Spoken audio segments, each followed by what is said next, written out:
Donald Fagen, down by law today. This is the Bennington Show. Donald Fagen, everybody loves him from Steely Dan. Busted yesterday on some kind of spousal abuse, which has become the new celebrity DUI. It used to be, here's a funny thing. Celebrity got busted for being drunk and coming home from the package store. Look at the picture of him. Now it's about him and his chick getting into a dust-up. The legendary Libby Titus, as a matter of fact, is his wife, who was married to Levon, or at least had a baby with Levon, then was with the doctor, Mac Rebenak, and then Donald Fagen. Damn. Yeah. Wow, she's had quite a history. She's quite the muse, as well as being a singer herself. Back in the 90s, there was this thing that was just great in New York called the Rock and Soul Review, where all these people would get together, and she ran the whole show. And she was still close with Levon. When I went the last time I saw Levon, he couldn't sing, and Donald Fagen came and joined in, was playing keyboards in the background and then singing some songs. It was like amazing. Yeah, but that was all Lily. So hopefully this is just I don't know. I don't like to get in people's business.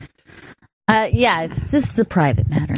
It's a private matter, but it's also something you don't expect to see people in their late 60s, Yeah, at that point, just like, what could be so bad? You know what I mean? know. Like, spousal abuse is a young man's game. I know my grandparents. My grandparents would fucking throw hands. Almost a lot of parties. And a lot of accusing of things that really probably a youngster shouldn't have heard. You know what I mean? Who did what and who was with who and all kinds of stuff. But then, the next day it was like it never happened. Right. You just got back into it again. No need for Johnny Law to come and say anything. But yeah. My opinion. The only time, we did have one, there was a wedding that I know for a fact at the after party at my uncle's house, the police were called by a family member on me and my brother, who were in the middle of this long fight with it was fucking early days when people would do stuff like that. But you were fighting each other other we'd family members? No, we fucking went, rockers on somebody. And it was I think it was my uncle's nephew on another side or whatever. I can't remember all the details like from most of my life, but I know that the police were there saying crazy shit, you know what I mean, and holding sticks. Oh God! And we were just standing on and when finally, the whole thing chilled when my old man showed up from they had to wake him out of a fucking dead sleep to get him over. He walked us through the police into the back seat back over to our house. But we were also wearing bad tuxedos at the time, which had all kinds of stuff all over it. And then the next morning, everybody laughed about it instead of being upset. Like nobody. Right. Well, that happens with drinking. Yes, you have to if you want to keep drinking all the time. So that's what I'm hoping happens for the Fagen family. I hope I didn't go off charts there, but we hope everything works out. But all these abuse things that we keep hearing now out of nowhere, you never used to hear shit like this. Yeah, I miss the simpler times, the DUI times. Back when Cosby could roll free. Sure. Do whatever he wanted. Well, now he's old and feeble and blind. He can't see. He's legally blind. Is that you, officer? Are you saying I didn't put that back in my pill bottle? That's going to be his thing. He thought it was his pill bottle. And then he was feeling his way around in the dark. Right. And if mistakenly a hand went down the panties, there's no way for that blind man to know. Of course. Could you blame a blind, feeble man? What could you do? No. Not a guy like that. But I remember once, and this is a few years ago, so I'm walking down the hall and I see Donald Fagen and his wife, and they were pitching a show here. And they had somebody in, and they're like, "Oh, he wants to do a show, not a music show, blah blah blah." And I'm seeing through that glass thing, and I'm like, "Why wouldn't somebody come to fucking me? I'll help them put a show together." You know what I mean? And nothing came of it? Nothing came of it because, he was like, he's like a rich guy and he's on the road and he had a buddy who's a writer, a really well-known writer. And they had the idea of, hey, why don't we just do a show of this, like everybody does a podcast now.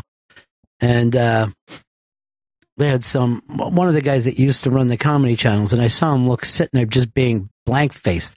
And I'm furious, right? I'm like, I should be in that fucking meeting. I'll put a show to, and all I wanted to do was go out to lunch with him and, hey, let's go over some of the things we were talking about for the show. But the funny thing about him for wanting to do a talk show is he's not the most social guy in the world, Right. He's not. Is he a conversationalist? Eventually, if he gets into it, if he feels safe, but he'll come in. I've done a couple interviews with him and he's, amazing. But he always starts like somebody's going to start some shit and then, finally moves into it. But even, remember when he wrote a book not too long, a couple years ago, everybody was mad at the book because he basically was acting like he hated the music business. He hated his audience. He hated traveling.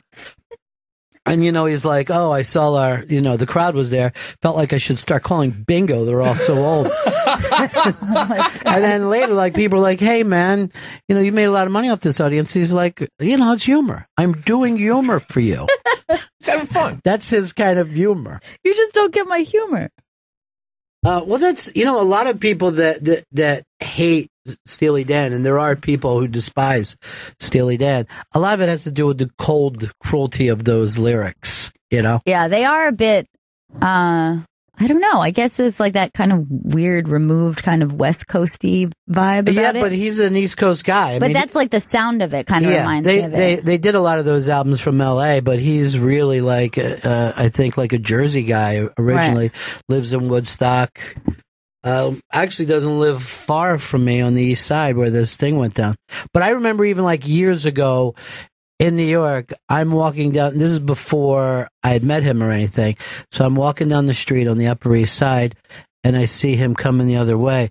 And I must have gotten like the bright eyes of recognition because he totally just turned and just started acting like he was looking at his fence as I walked by. Like there was no way he wanted to meet somebody on the street. It was like, dude, you're so awesome. Do you remember the song you did?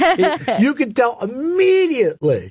And then I was actually thinking to myself, why did I wide-eyed on this thing? It's not even like I yelled out or anything because I never do that. But I did let my eyes get a little bright and fish went off the hook. This is an interesting fence. But now, me saying that I'd help him do a show just so I could go out to lunch and talk to him about it.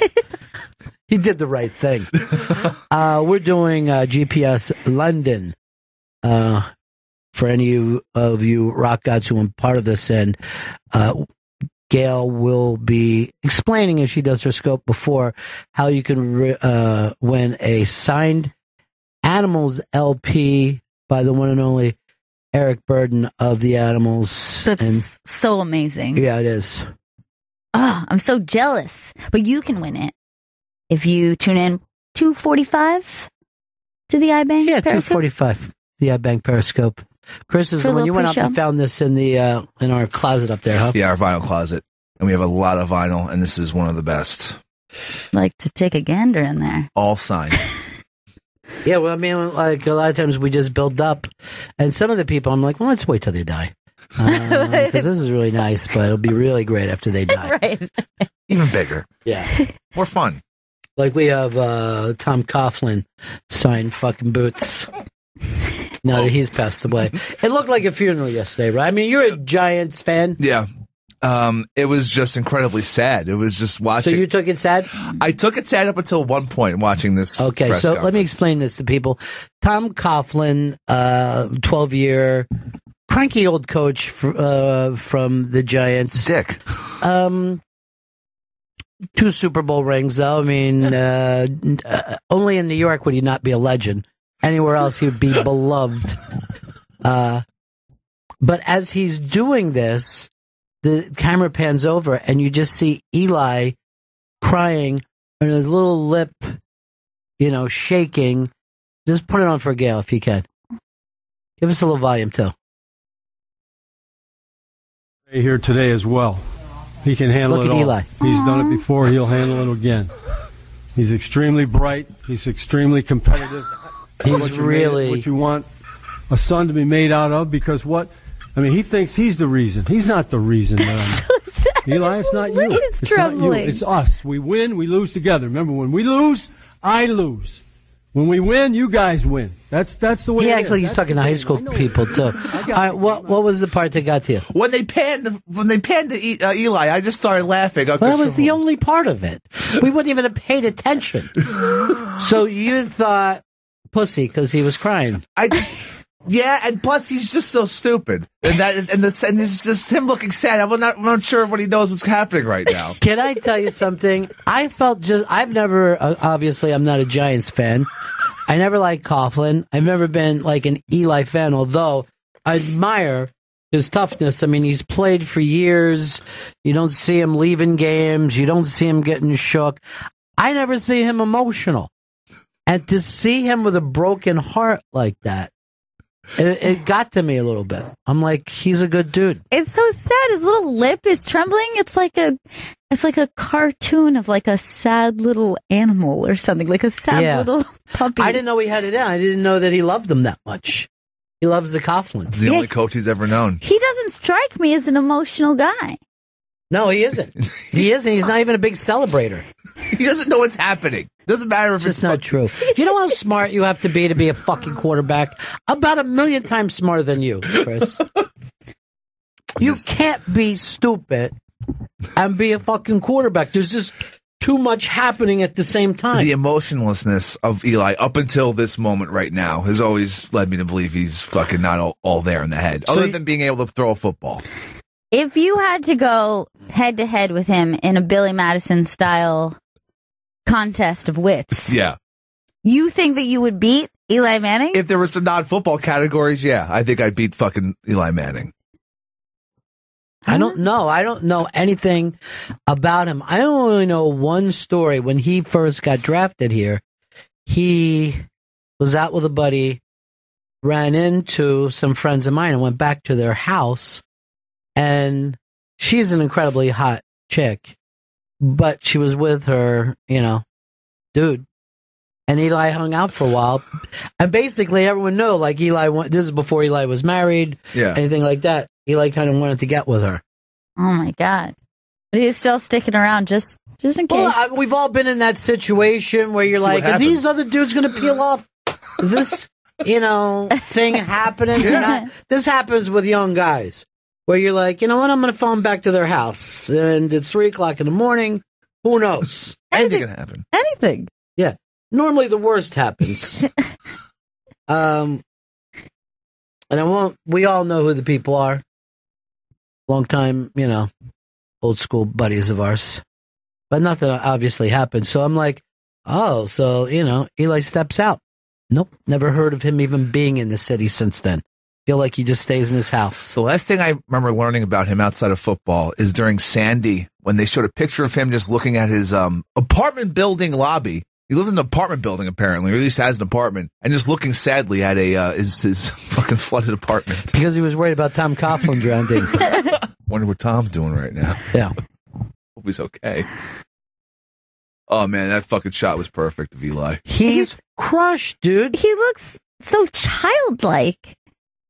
Let me just point this out. Remember when fucking this idiot Chris Stanley cried when Fez announced his retirement? Oh, yeah. And no one believed because they thought you were too stupid to cry. Wait, am I Eli? We know that you're not stupid, but you don't know how to properly cry. Oh. In a way to make people believe you.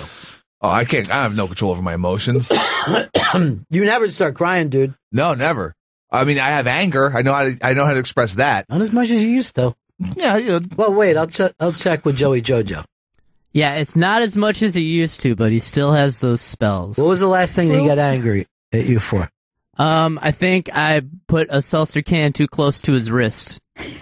Okay. I did kind of get really annoyed. Dude, that really annoys me because it has nothing to do with work. I don't mind if you're in kicking ass so we have a better show. But the fact that you didn't rip Joe last night lets me know what a terrible producer you are. So we're in a meeting we're meeting a brand new vice president and another vice president there. And we're meeting and hearing, all the kind of stuff that you do when you have new people. So I call in Joe and Vito to put them over.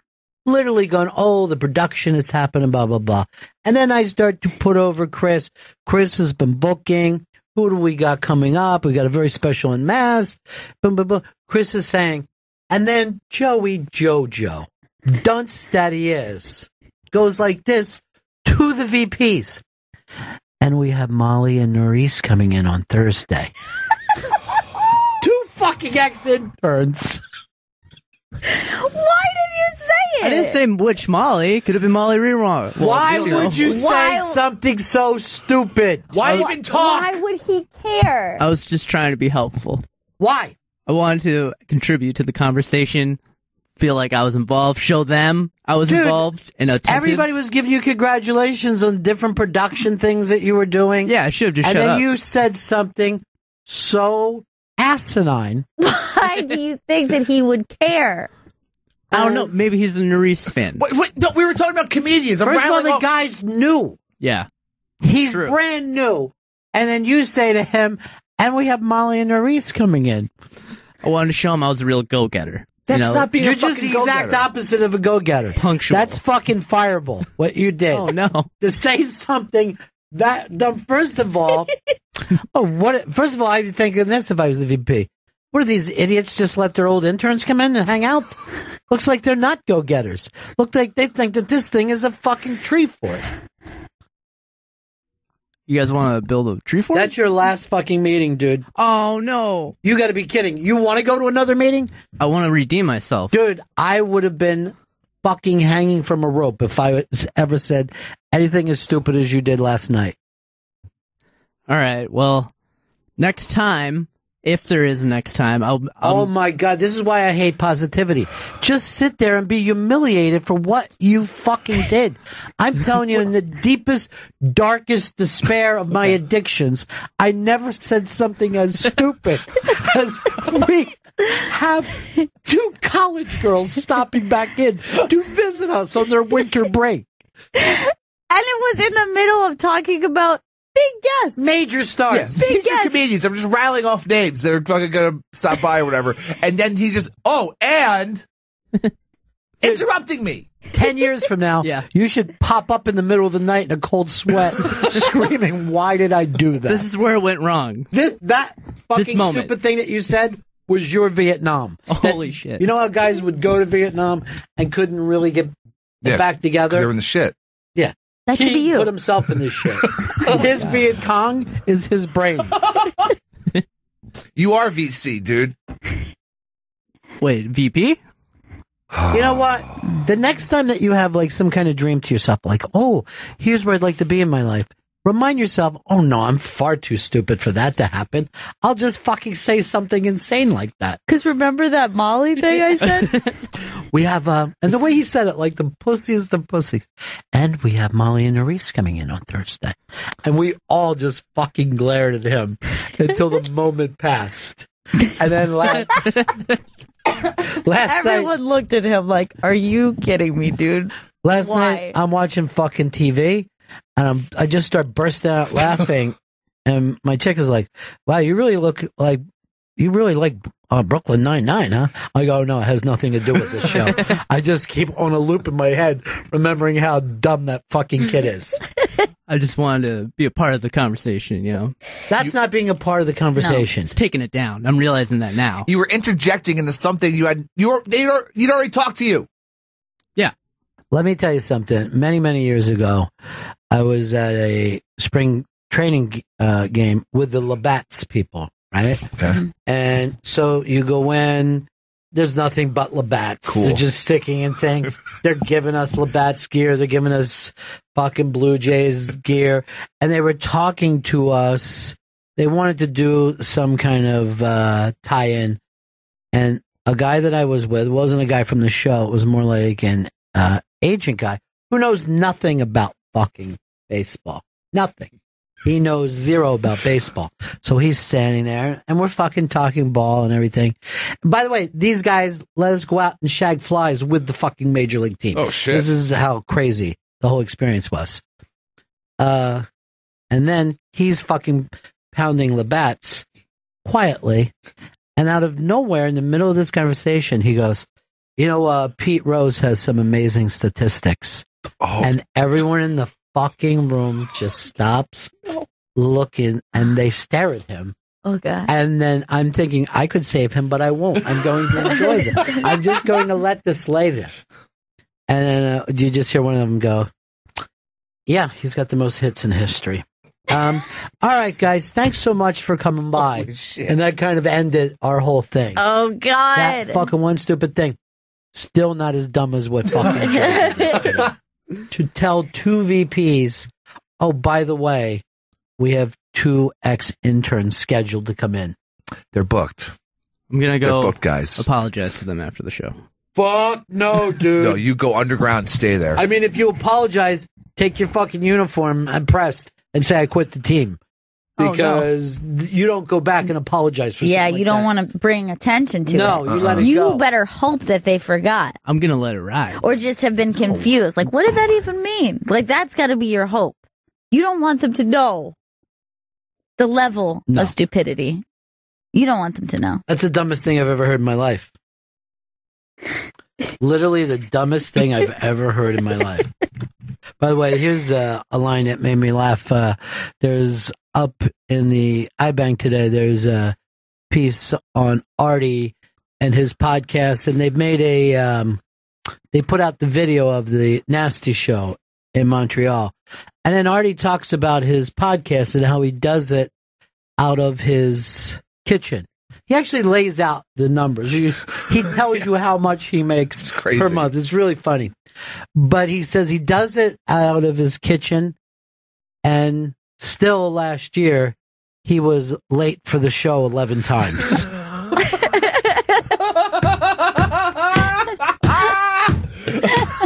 That's the funniest shit ever. He's the best. Yeah, he's the greatest. Fucking love Artie Lang. Who does it? I never meet anyone who goes, you know who I don't like is Artie Lang. It just doesn't happen. He's very likable. Oh, he's lovely. And apparently he's going to be involved somehow in that new Judd Apatow show that they've been shooting. Oh, on Netflix? No. This is going to be like Showtime or something. Big J is doing stuff with it. I don't know if they have a name for it yet.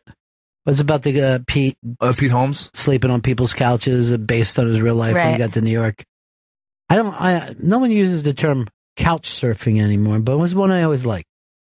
It's a good one. There was a website for it for a while, like couchsurfing.com. Yeah, where you Oh, yeah, that's right. Now they turn it around where it's actually like getting a hotel room that you can just go stay at people's apartments. Yeah, that's Airbnb, right? That's what but there was the couch surfing one. I know a friend who did that, used that website like all through Europe.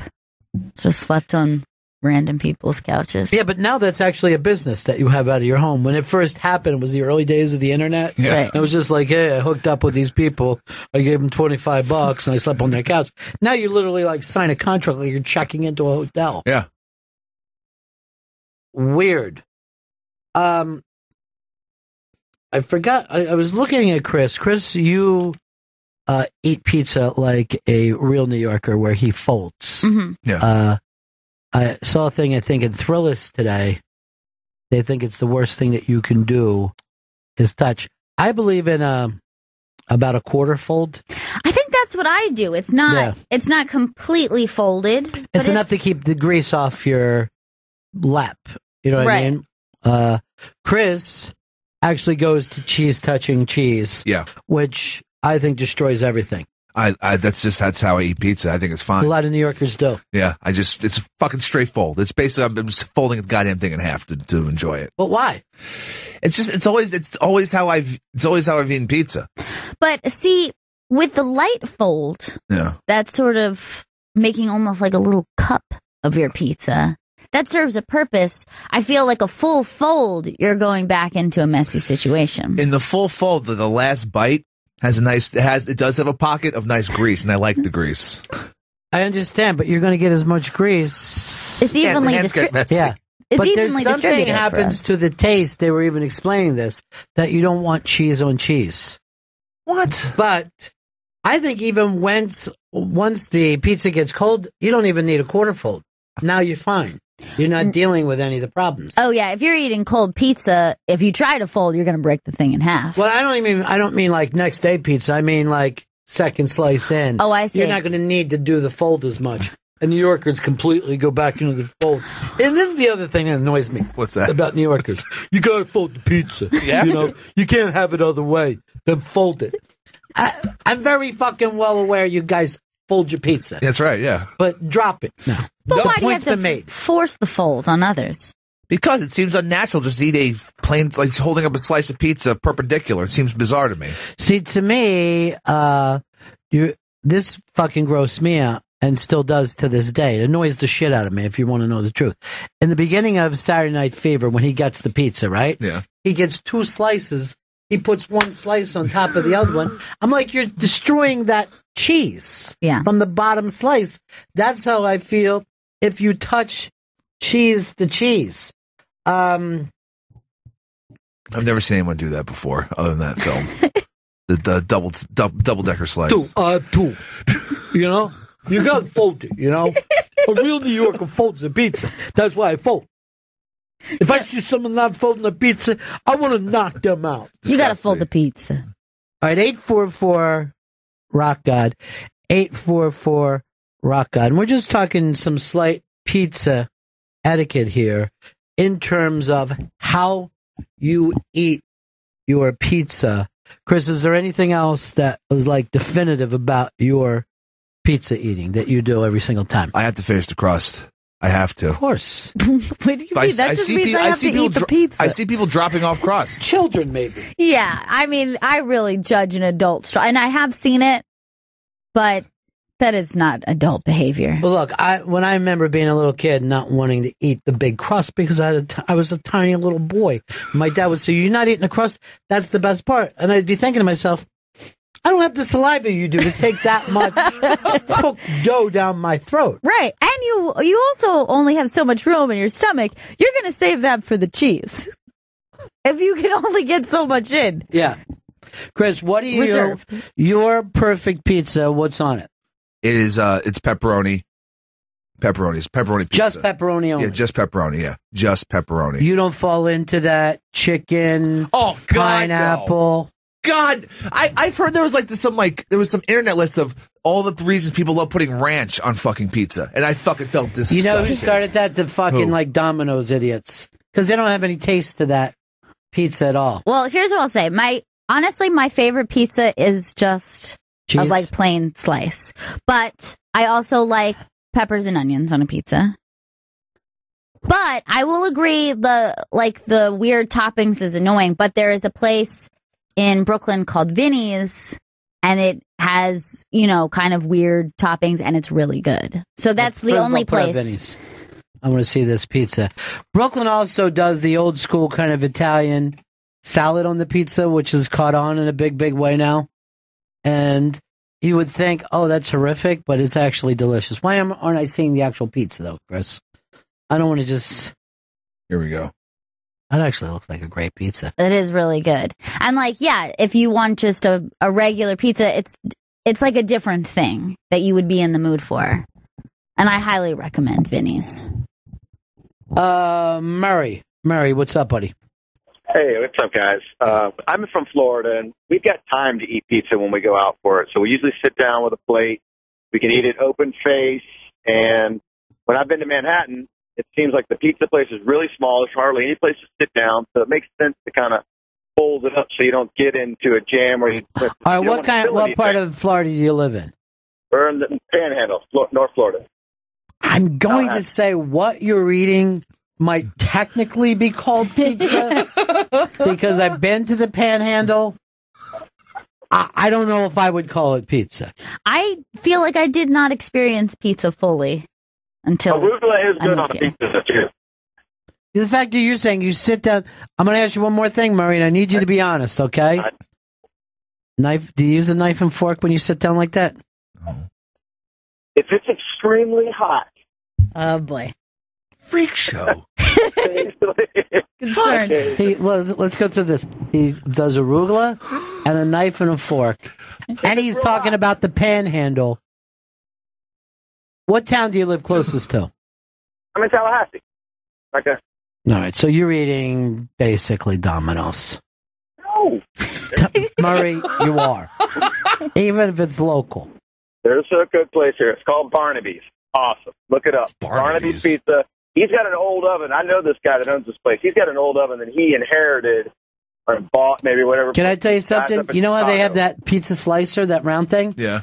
If I saw Murray eating with a knife and fork, I'd run out there and cut his throat in front of my audience. This is the fucking pizza at Barnaby's.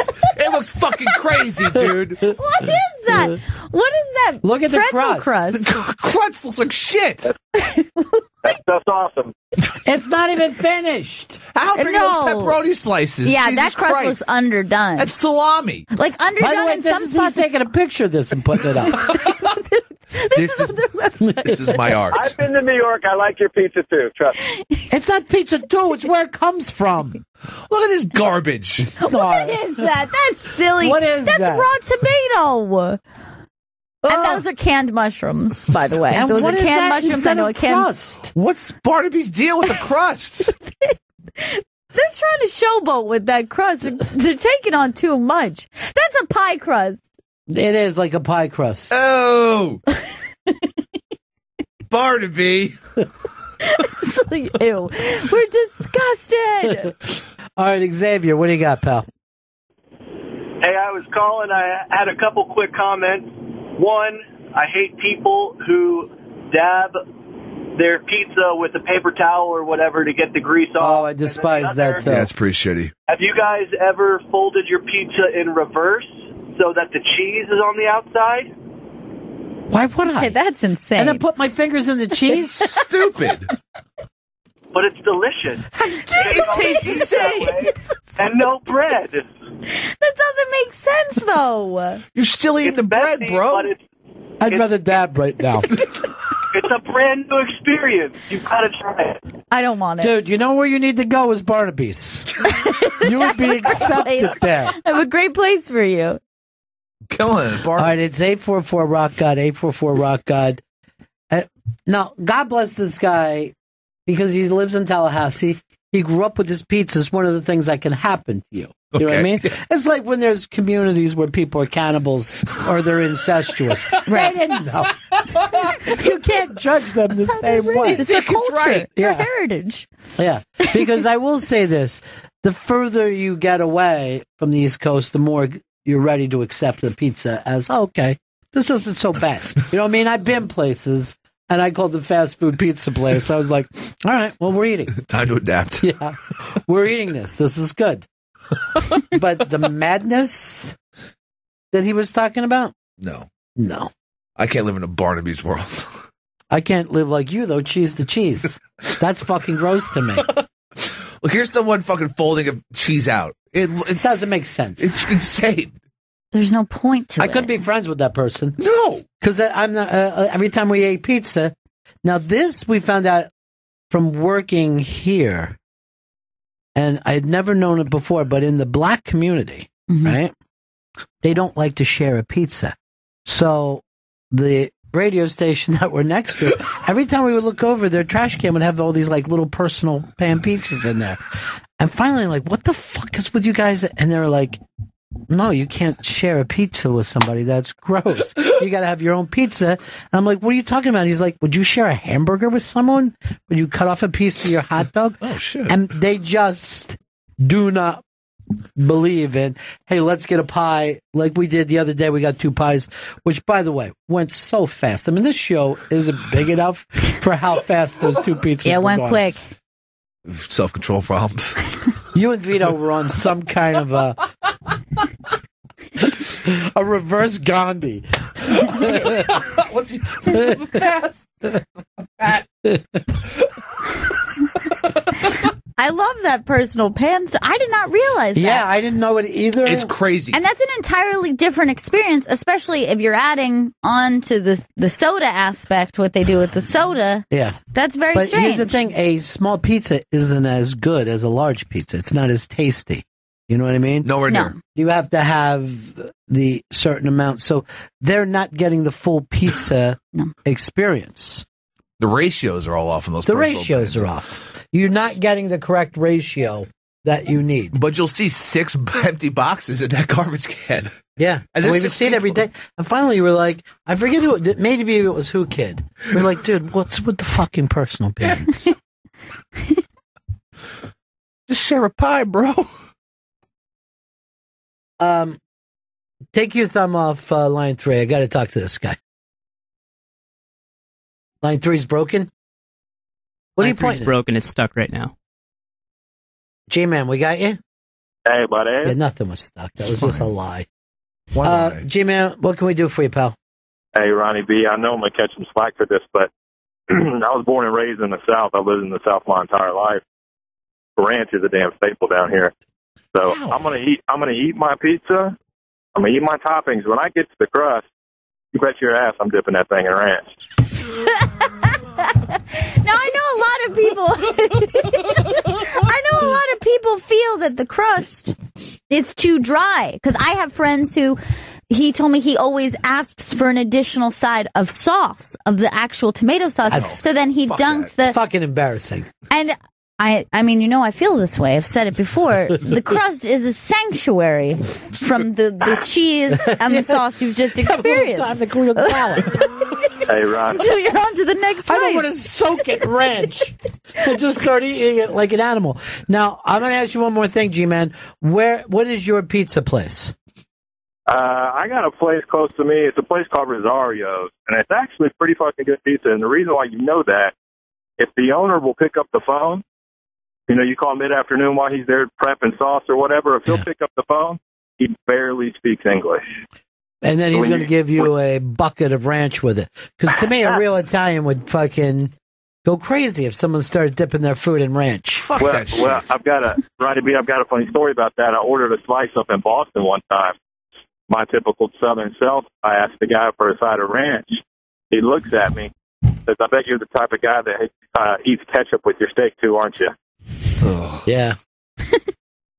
All right, I appreciate it, dude. That's very, very funny. Thanks, and again, he grew up dipping in ranch, so he doesn't know the difference. Yeah, we can't really judge, I guess. He should, though. He's watched film. He's watched TV shows. Has there ever been a movie? I'm telling you, you would be surprised, Chris, and I know a lot of guys that haven't had anything besides Pizza Hut in their life. That's so fucked up. And I remember when I went to work in Washington, this kind of Virginia guy was like, you're going to like this.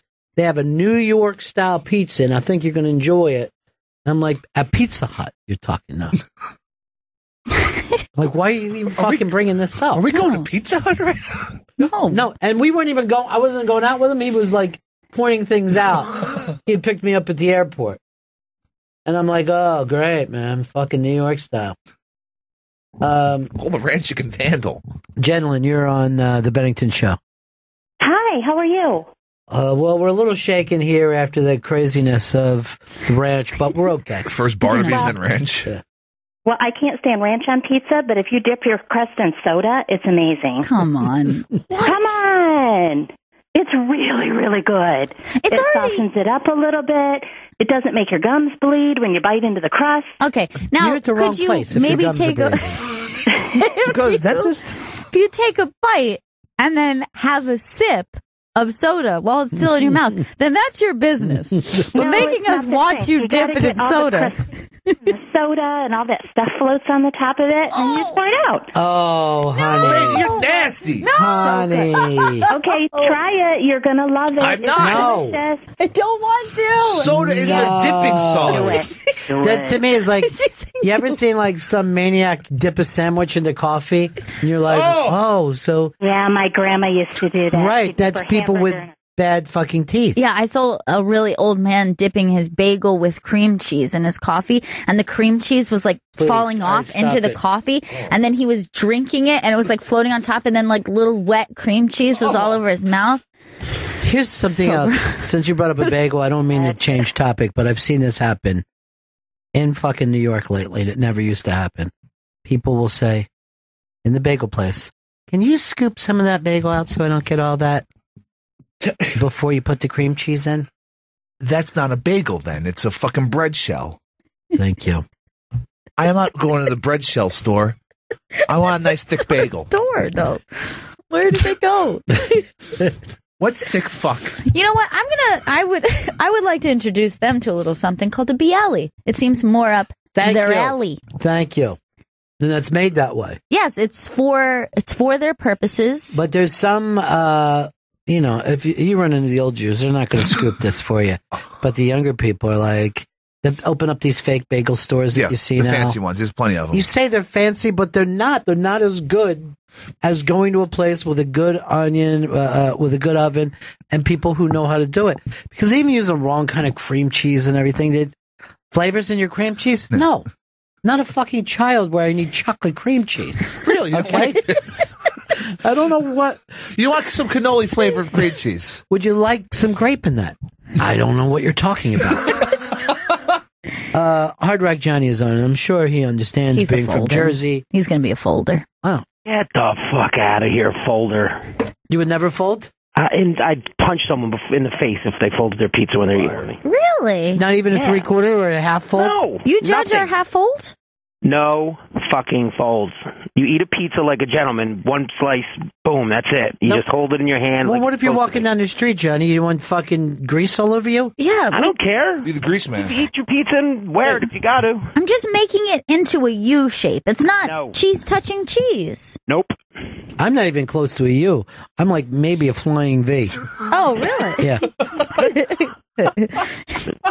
And God forbid if someone eats a regular piece of pizza in front of me with a knife and a fork, they're going to get a fork in their eye. Why does that frustrate people so much? Because it's a hand food. It's a hand food, exactly. It's a hand food. You don't have many hand foods, I feel. So why fucking... There's no sandwiches, there's no hamburgers, there's no hot dogs. There's not a lot of hand food. Fries? But first of all, I've seen you eat a steak and lobster as hand food. Yeah. I actually watched you eat an entire lobster tail with your hands. True. One time he goes like this. He goes, fancy place. What's this little pointy thing? I go, that's called a fork, Chris. Huh? Bullshit. Next thing you know, so you're saying it's an insult to the hand foods. Yes. Now, you have come up with a point. If I ever see somebody, and this is why open fucking face sandwiches gross me out, because people start cutting them like that. Nope. I'll order a tuna melt, that's open face, and I insist on picking it up and eating it. Such an animal. Wait, you eat a tuna melt with your hands? Yeah, I've seen him do it. Yeah. Not only that, I'll say this. Not only that, but if it says tuna melt on the menu, I know what he's getting. He loves a tuna melt. Fucking love tuna melts. Every time we used to go to that fucking great diner that they fucking killed. Horrible. It would be like this. Oh, the tuna melt. And it comes with fries, right? The tuna melt comes with fries. He'd ask the same thing. But I would always just think of myself, if I was doing like a cartoon above this, I'd just see him look at the menu and just see tuna melt, no matter what. Like a million times. So good. And then his eyes become hearts. God, it's a good open face sandwich. All right, Johnny. By the way, Jersey has some fantastic pizzas. Don't fucking kid yourself. There's a lot of really thin ones, too. I like By a the thin way, pizza. now that we're also talking about tuna, and I brought up Fez earlier, this was the thing that he used to do that used to drive me crazy. He would always say, in a fucking diner, 'cause I guess this was a Southern thing, can I have a tuna fish salad sandwich, please? Tuna fish salad? He used to fucking crack up. Why? I feel like the salad's implied. Yeah. Of course. Oh, you don't want just a big solid piece of tuna. Sorry, I was confused. I thought you wanted the seared tuna sandwich. I thought you wanted a live fucking tuna between two things. I remember one time when we first got to New York, we're in a deli and he says, "Can I have white bread instead of rye?" And they say no. And he's like, why can't I have white bread? And I'm fucking laughing. And they're like, we don't have white bread here. It's fucking deli. And he felt like they were trying to run him down. It was fucking hilarious. He stayed angry for like 4 years. Kevin, what's up? Hey, everybody. Before I get to my comment, did any of you guys call the crust a pizza bone, or was that just a Jersey thing? A pizza bone? Yeah, like, hey, can I have your pizza bones? You're not going to eat them? Oh, you mean for the crust is the pizza? Yeah, I've never heard that, but, you know. Yeah, it must have been a local thing. Anyhow, it's against the rules to just scrape off the cheese and sauce and eat the dough. You have to eat the whole thing. What are these, I'm horrified. The carb idiots? This would be like, oh, so you're saying then just eat the cheese, or are you saying some sort of lactose intolerant person who just wants saucy bread? No, they'll just scrape it off and eat all the bread. Well, you have some people who say they're lactose intolerant, and then other people who say they have a gluten problem. Yeah. So they just want to fucking scoop the cheese and pepperoni into a bowl. Then don't go to the fucking pizzeria. Go to the cheese bowl store. I don't know. You're telling these people a lot of places they can't go. There's no place for them. Now I'm starting to pity these poor sons of pizzerias in the 1950s. I remember when pizza first came to the Bronx. If we got a first pizzeria. It was an acquired taste. I did not enjoy it at first. But as the years went by, having half slice after half slice, I'm here, I'm alive for a reason. You did it, man. Pizza is not an acquired taste. It's one of the least acquired. Cheese. You can fucking shove it in a baby's mouth as they're coming out of their mom's vagina. That fucking kid's just biting into it. This is life. Should come to life. Life is so great. So peachy. Hey, mate, what's happening, buddy? Hey, what's going on, fellas and lady? What's up, dude? Hey, I think that's a bell. I knew you was fucking gonna say it as soon as it came up. Like, just one thing about pizza. You always say that black people don't like sharing pizza. I think that's more of maybe people at work don't want to fucking ante up money. You're like, yo, I got $5. I'm gonna get my fucking $5 little Caesar pie. I will admit this, mate. I've never gone around to black families' homes, but I only know from working next to the radio station that we worked next to, we would always see these little personal pan fucking boxes stacked. So finally we asked. Yeah. And I think that's a work. I would say it's more of a work thing. If I'm at the house or if we having, fellas come over and watch a football game, we're not like, yo, I'm going to get my own little pie. Two big fucking pies, man. But it is funny. You would do that with a cheeseburger. You would never say to someone, do you want to split a cheeseburger with me? Just me and you. You're right, man. You're right. Now, something that might be a black thing, and you guys are probably going to kill me for this, I will throw some hot sauce on my pizza. But has zero shock factor. Because thank you. I know. Every time I'm in a diner, I watch people go into their jacket, take out some hot sauce, see a woman go into her purse, daintily take out this hot sauce, and just drench the meal with it. So I'm not going to drench it. If I have some crushed peppers, okay. But, hey, there's no wrong putting a little spice on that thing, All right, mate. Thanks, buddy. See you. Meet in Atlanta. Calling us out on the personal pan thing. I don't know. This is great. I would like to go to someone's house and say, if mom orders 5 personal pans for everybody in the home. Now, that might be different if it's because it's a hygiene thing, like the idea of thinking it's gross. Maybe it wouldn't bother you, your family, but your coworkers, maybe that's a little too much. I was also wondering, did they think it comes off a little too intimate? Not just... because black people do worry about germs a lot. Yeah, well, that's their soda thing. They use straws in soda cans. Yeah. I think that's very interesting. I've never seen that. Yeah. Except for when I moved here and I noticed, like, if they went to, like, a hot dog cart. Right. They asked for a straw goes in the soda can. All the time. I'm not worried about fucking... I could drink a puddle of fucking soda off the sidewalk. It's soda. I can't in half. I honestly don't think a germ can kill me. If I'm going to be totally honest. I just don't believe it. Doctor lies. I don't let it bother me. I don't think about it. I think it makes me stronger. Yeah, I agree.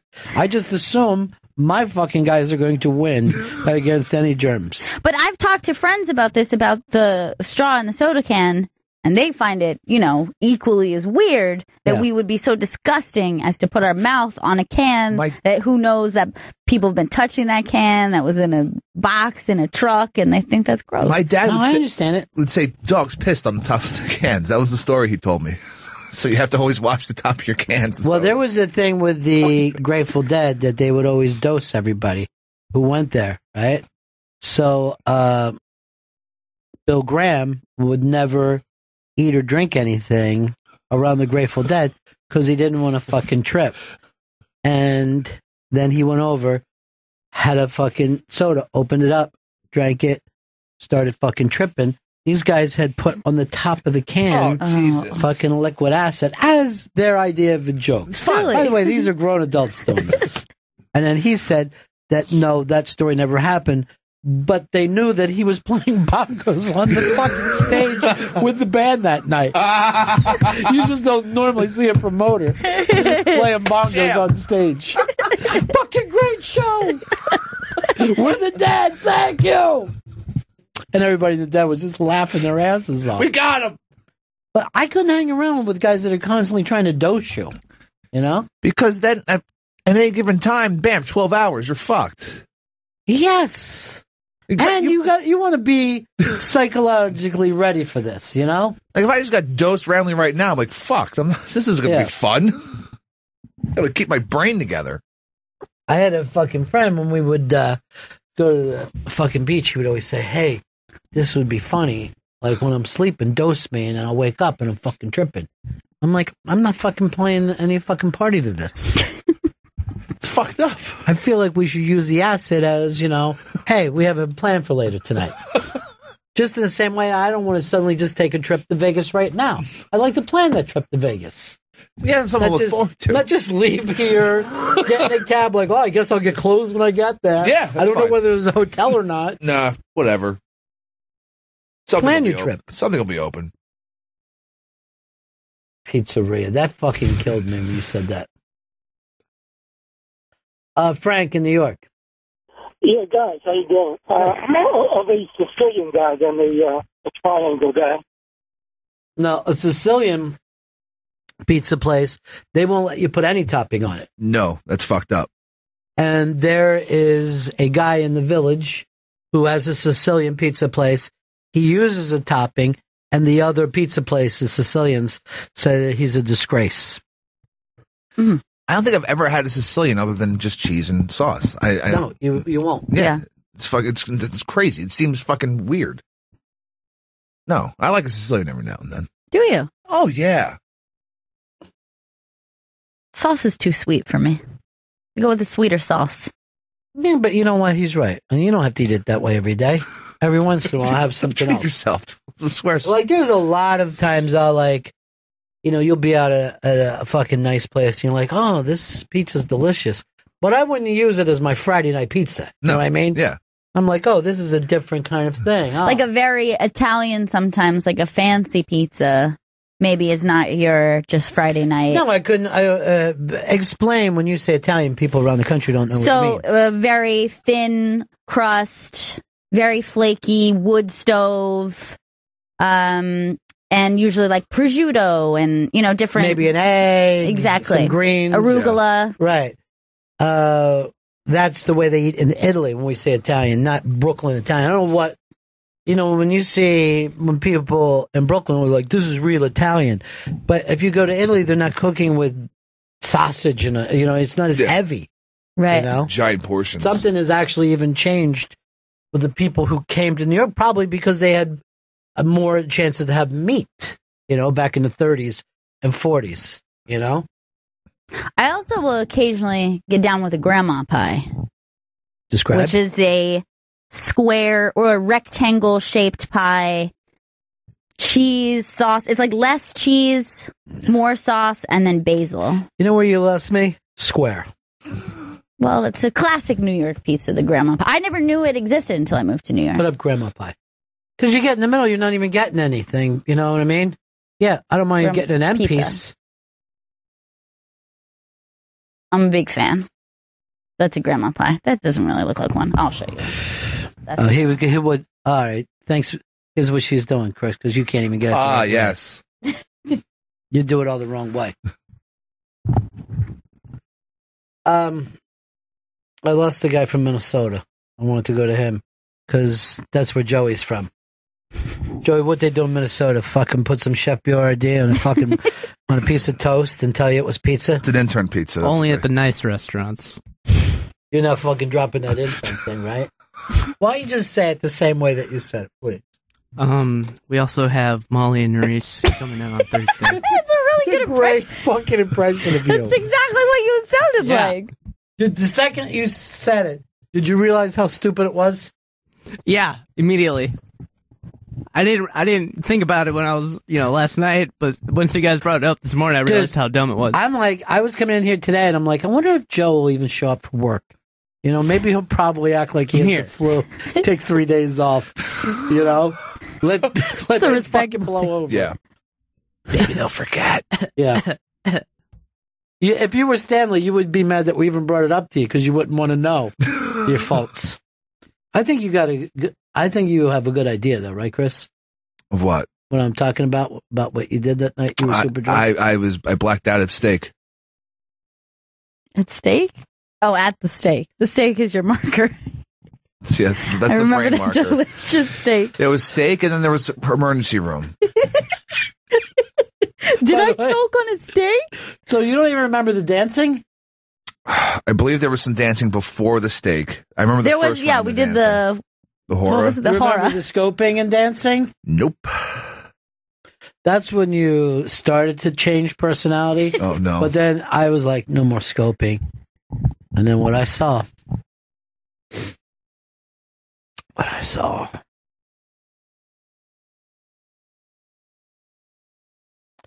I promise I never will bring it up unless we're having an argument. And then I'll fucking bring it right up. Perfect. Well, my family raised me that way. Save it. Use it. Brian, Chicago, what's up, buddy? Hey, buddies. How you doing? Good. I had someone recently convince me that you're supposed to eat pizza by rolling it up like a wrap. Like with the tip, and you roll it up. I want to smack him in the back of the head. What? You guys heard of anyone doing that? You're being trolled, buddy. That was a fucking pizza troll that was getting up inside your brain. That's not necessarily true. Oh, I think like a pinwheel. That's what you're saying. Well, it's like, if you take a wrap, you kind of like roll it on top of itself. I don't know. No. Makes about as much sense as folding it with the cheese out. Yeah, it's strange. There's a lot of strangeness out there. Jeff in Georgia. Hey, how y'all doing? Good. So being from Georgia, I, probably don't know a whole lot about pizza, being traditional Italian, and most Italian people living up north in like New York, Rhode Island, all that. But I have had this really good pizza. I was in St. Louis, and there's a place in St. Louis. Well, let me just say, St. Louis does their own style of pizza. Oh, they do? Yeah. So just put, I just want to see Chris's face when he sees it. All right. Put St. Louis pizza. St. Louis style pizza. And they're very happy with it. What the fuck? Like fucking pizza squares. What the hell are they doing? I don't know. But it's a round pie cut in square shape. Cut in squares. And you see they put all kinds of goofy shit on it, though. But you're fucking not getting crusted every fucking I bite. think you would find it delicious if you grew up in fucking Georgia the way Jeff did. You know what I mean? Hey, well, I got an Italian stepdad, so I know some real Italian So you've been molested. now. All right, thanks, Jeff. It's hard to hear it. Yeah, no thank you, St. Louis. Look at this. This looks like it's on cardboard. There's thin and there's this. You have a way with words. He does. You know what? You paint a picture. Here's what's funny about this fucking guy. Yeah. He's at his funniest when he doesn't try to be funny. The only thing that bombs for him is when he tries to tell a joke. I mean, there's thin, and then there's this. He's fucking hilarious because he thinks that he's he thinks he talks like a fucking senator. Disgusting. And that's when we crack up. They should shut down every pizzeria in St. Louis. They don't deserve this. All right, Chris in Minnesota is calling us back. I want to do this just for the Joey Jojo angle of it. Hey, what's happening, buddy? Hey, my wife's from New York. She brought me out there a couple years back. I mean, we go there every year now. We go out to Queens over in Astoria. And she's got me totally spoiled on pizza. I mean, in Astoria, they've got this pizza place, and it's just cheese pie. What's the name of it? I don't remember the name of it. It's right down in Astoria. If I remembered the name of it, I would Saks, tell you. Politos, Rizzo's. I don't remember.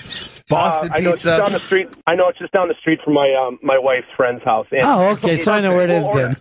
Yeah, I nailed it down right away, didn't I? But Hey, I live do in me a Minnesota. favor.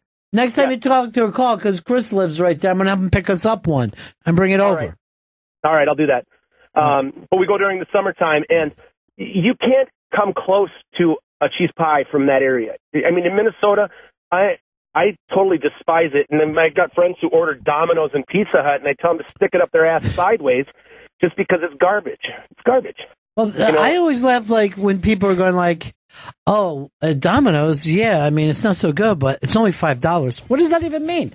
Then why not just get some crackers? Put some sauce on crackers and but and then there's a place out here called Broadway Pizza, and it's cut little squares. Yeah. I mean, the only thing close to it is it's greasy, and sure, but you can't eat a pie unless you literally do the strategic V.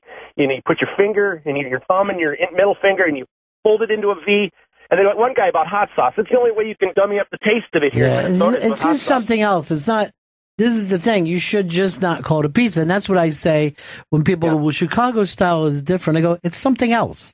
It's not a pizza that you're getting in Chicago. Yeah. It's like a piece of cheesecake or. It's like, just the same way you don't consider it like I'm not eating lasagna going, hey, this is a pizza. It's a lasagna. Right? It's like a pizza without the bread. Yeah. They need a fucking name for what instead of calling it Chicago style pizza. It's just like when people in Philly have that tomato pie. At least they're not calling it pizza. It's something else. It's a different thing. They know the difference between the two. Now, Joey, you grew up in Minnesota. What would you do? did. Eat a fucking skate with sauce on it? What would you do?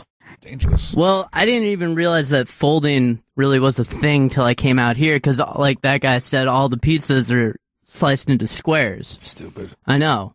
Well, no, it's not stupid. It's just how they do it out there. It is stupid. It's fucking stupid. Yeah. Just because they do it that way doesn't mean that they're not dumb. Yeah, they're dumb as fuck. But the only pizzas that were in slices are like Domino's and Papa John's out there. And then there's a few. I mean, you got fucking Swedes spots. making your pizza. You understand what we're talking You about. like that? Is that what you like? I don't want spaghetti and Swedish meatballs. I want pizza. What are you saying? Remember that thing that you said yesterday, though? How fucking funny it was. So what are fucking Nerissa and Molly's dates? Where are they? Are they going to be on Caroline's? What? They'll be They got a here, special on Netflix? on January the 7th, Thursday, at 2 p.m. What time are you bringing them in? 2 p.m. You give them the 2 p.m.? No, he's making that up. There's no time on that schedule.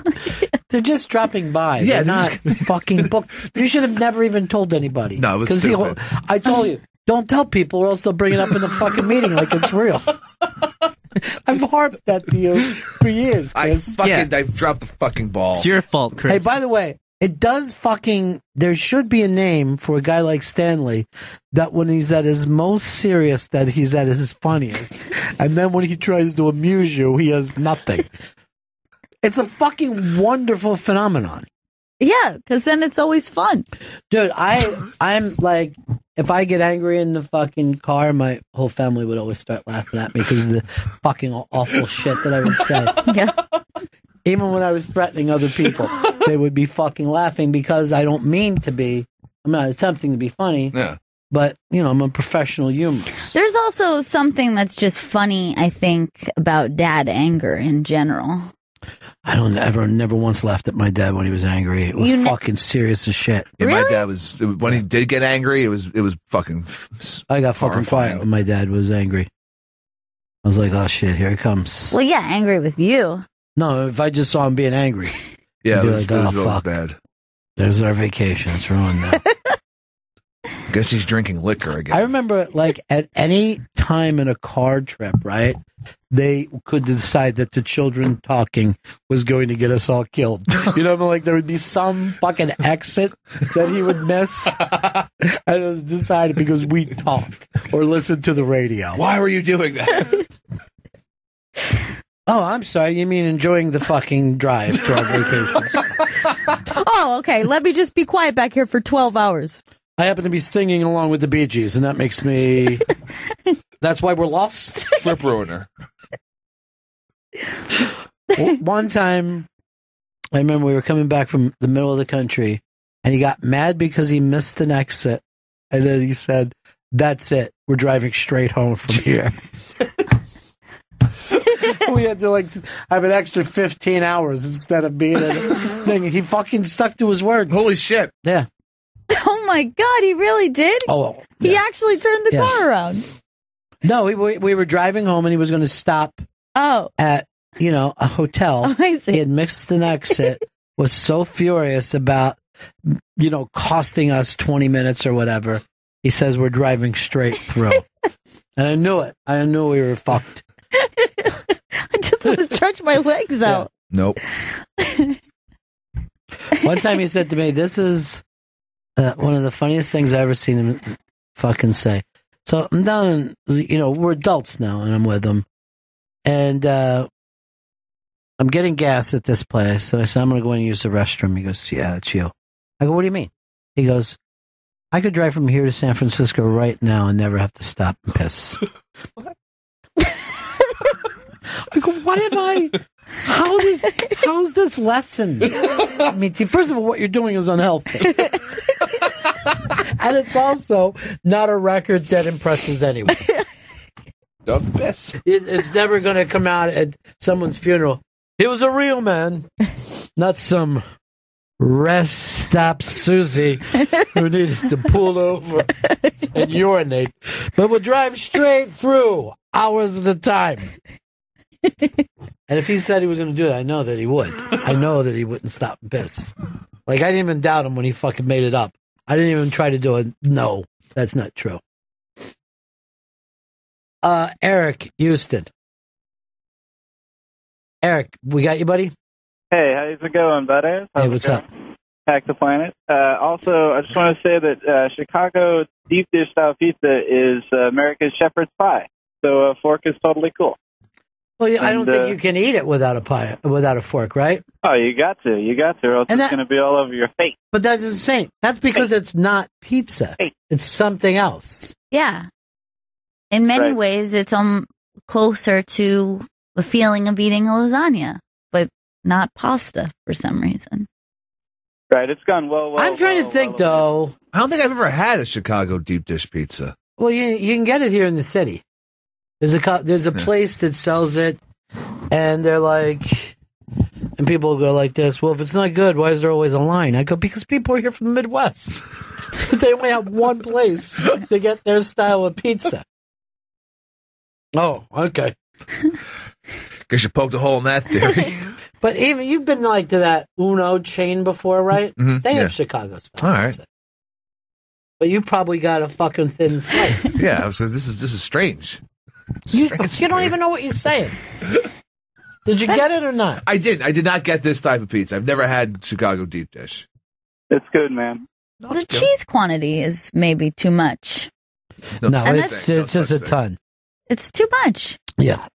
You feel queasy after eating one. One of the other weird things, I forget the famous place in fucking Chicago. There's a couple of famous places. Every time somebody would try to take me to one of them. So they make you this big, giant, thick, crazy thing, right? But they start from... All right, I'm going to hang up on you.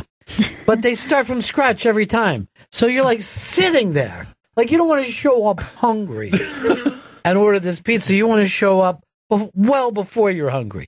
It's like if you went to a restaurant and you said, yes, we'd like a turkey for the table. Okay, I'll start that now. What? I'll start defrosting it and then stuff it. That's what it's like ordering one of those pizzas. It takes them forever. Lou something, Lou Manatti's or something like that. Lou Malnati's? Is that the name of it? That's what came up in Google. Yeah. Maddie, Rhode Island. 20-minute bit on O&A a long time back. And they went through all the states and their pizzas and broke down the food, and he made fun of every state. And he called the Chicago pizza lasagna soup. Well, there is some truth to that. I always called it a bundt cake because it just felt like it was something else. But Chicago people really get their feelings hurt. And I'm not saying it's a horrific... Look how thick that is. Jesus. I'm not saying it's a horrific thing. It's just not a pizza. Yeah, I can't imagine saying I want to go out for pizza and that being the... In the same way the Cubs are not a baseball team, deep dish is not a pizza. Agreed. The Cubs is like, oh, you go to this old building in front of this beautiful park, and then there's some guys out there. That doesn't make it a baseball game. See, that is not appealing to me. That looks like the bloated, swollen body of like a pizza that's been floating in the water. It's like if you made pizza out of whale. The blubber's the best part. It's a little more blubbery than I thought, though, than the last time I was here. Here's our buddy, Chuck. Hey, Chuck, what's up? Hey, Ronnie, how you doing, man? Hey. Listen, I know y'all probably all grew up on pizza from when you can remember when you was a kid, but when I grew up in the country, there wasn't no pizza places, so any pizza is good to me because we had to eat that fucking Chef Boyardee pizza kit off the fucking grocery store. Yeah. That was the nastiest shit you ever put in your fucking mouth. Well, I will agree with you this, and I tell this to New Yorkers when they're like, no, I wouldn't eat that. I go, you've never been on the road then, because you will be surprised what you will eat late night on the road. You're fucking glad to get one of those shitty things. Just like the same way you were like, oh, good, they have a USA Today at this fucking hotel, so I don't have to read the local paper. Now, of course, you don't need that because you got your fucking iPads. You know, your kids nowadays with your Nintendo, your iPads. I just go to usatoday.com anyway. You choose I think you do. I think you fucking do. You have a great web presence. That's why you were crying. By the way, it wasn't only Eli that cried. Obama cried yesterday. I know. Oh, Obama cried, and I think it's pretty interesting that there were a lot of people who came out and said that they think that he was faking it. There's a conspiracy by some. Yeah. People went on Twitter and were saying this, different like right-wing blogs and stuff. And they were saying that there was a moment before he started crying that he touched his face, and they believe he rubbed something in his eye to force tears. First of all, it doesn't make him a better leader because he cried. Right. No fucking leader ever wants to cry in public. Yeah, I don't think it's something that he wanted to do. I don't feel good about the president crying, even if Joe Biden died. I think he'd just be like this. Yeah, we lost Joe today. Don't worry, we're going to have somebody else come into that position. Next man up. Yeah. That just starts sobbing. What am I going to do without my buddy Joe? Well, it's a little nerve-wracking to see the president cry. But I will remind you also, he was talking about the death of children in Sandy Hook. It wasn't like some unbelievable moment that you would have had to force. Yeah, but it didn't just happen. In other words, fucking last week, he's fucking around with Seinfeld, drinking coffee in a car. Sure. If you're as fucking upset about this, why did you go out fucking around with Seinfeld? He knew this was coming. By the way, you know who said, oh, I do? He said, this is going to cost me 5 points. But I think he meant it when he cried, was Donald Trump. Donald Trump said, I think I disagree with him, but I don't think he faked it. I think he meant to, you know. Right. He goes, he wasn't as fake as my commercial. I mean, did you guys see the war that Sam Jackson's having with Trump? No, I didn't see that. And basically, Trump started it. So, Trump had, he was on Seth last night, Seth Meyers. And Seth Meyers brought up to Sam Jackson, I hear you got trouble, and Sam with Trump, and Sam didn't know about it. Go to the iBank, Chris. And it was a very funny thing. So Trump had put out, I never met, Sam Jackson before, but he's very boring like he does to people. But check this out. This is Sam on Seth Meyers last night. It's very funny. Go ahead. In a feud with Donald Trump right now. Do you know this? No, I don't. Because this is very exciting. Oh, for really? me, because he doesn't like me either, and so anytime there's somebody new he doesn't like, I feel a fraternity, a brotherhood with this. Okay, so we're having beef? You're having beef because I guess you said in an interview that you were a better golfer than him, and then you told a story, is this true, that he signed you up for one of your golf clubs and didn't tell you? Yeah. So you had to pay, No, I didn't pay. Okay. I got a bill that I didn't pay. Okay. Because I had no idea, and I had my assistant call and tell them I don't really belong to that club, and I haven't been there in 3 years. And they go, well, you are a member, and here's your member number. And they were charging me some pool fee for being at I haven't been there. But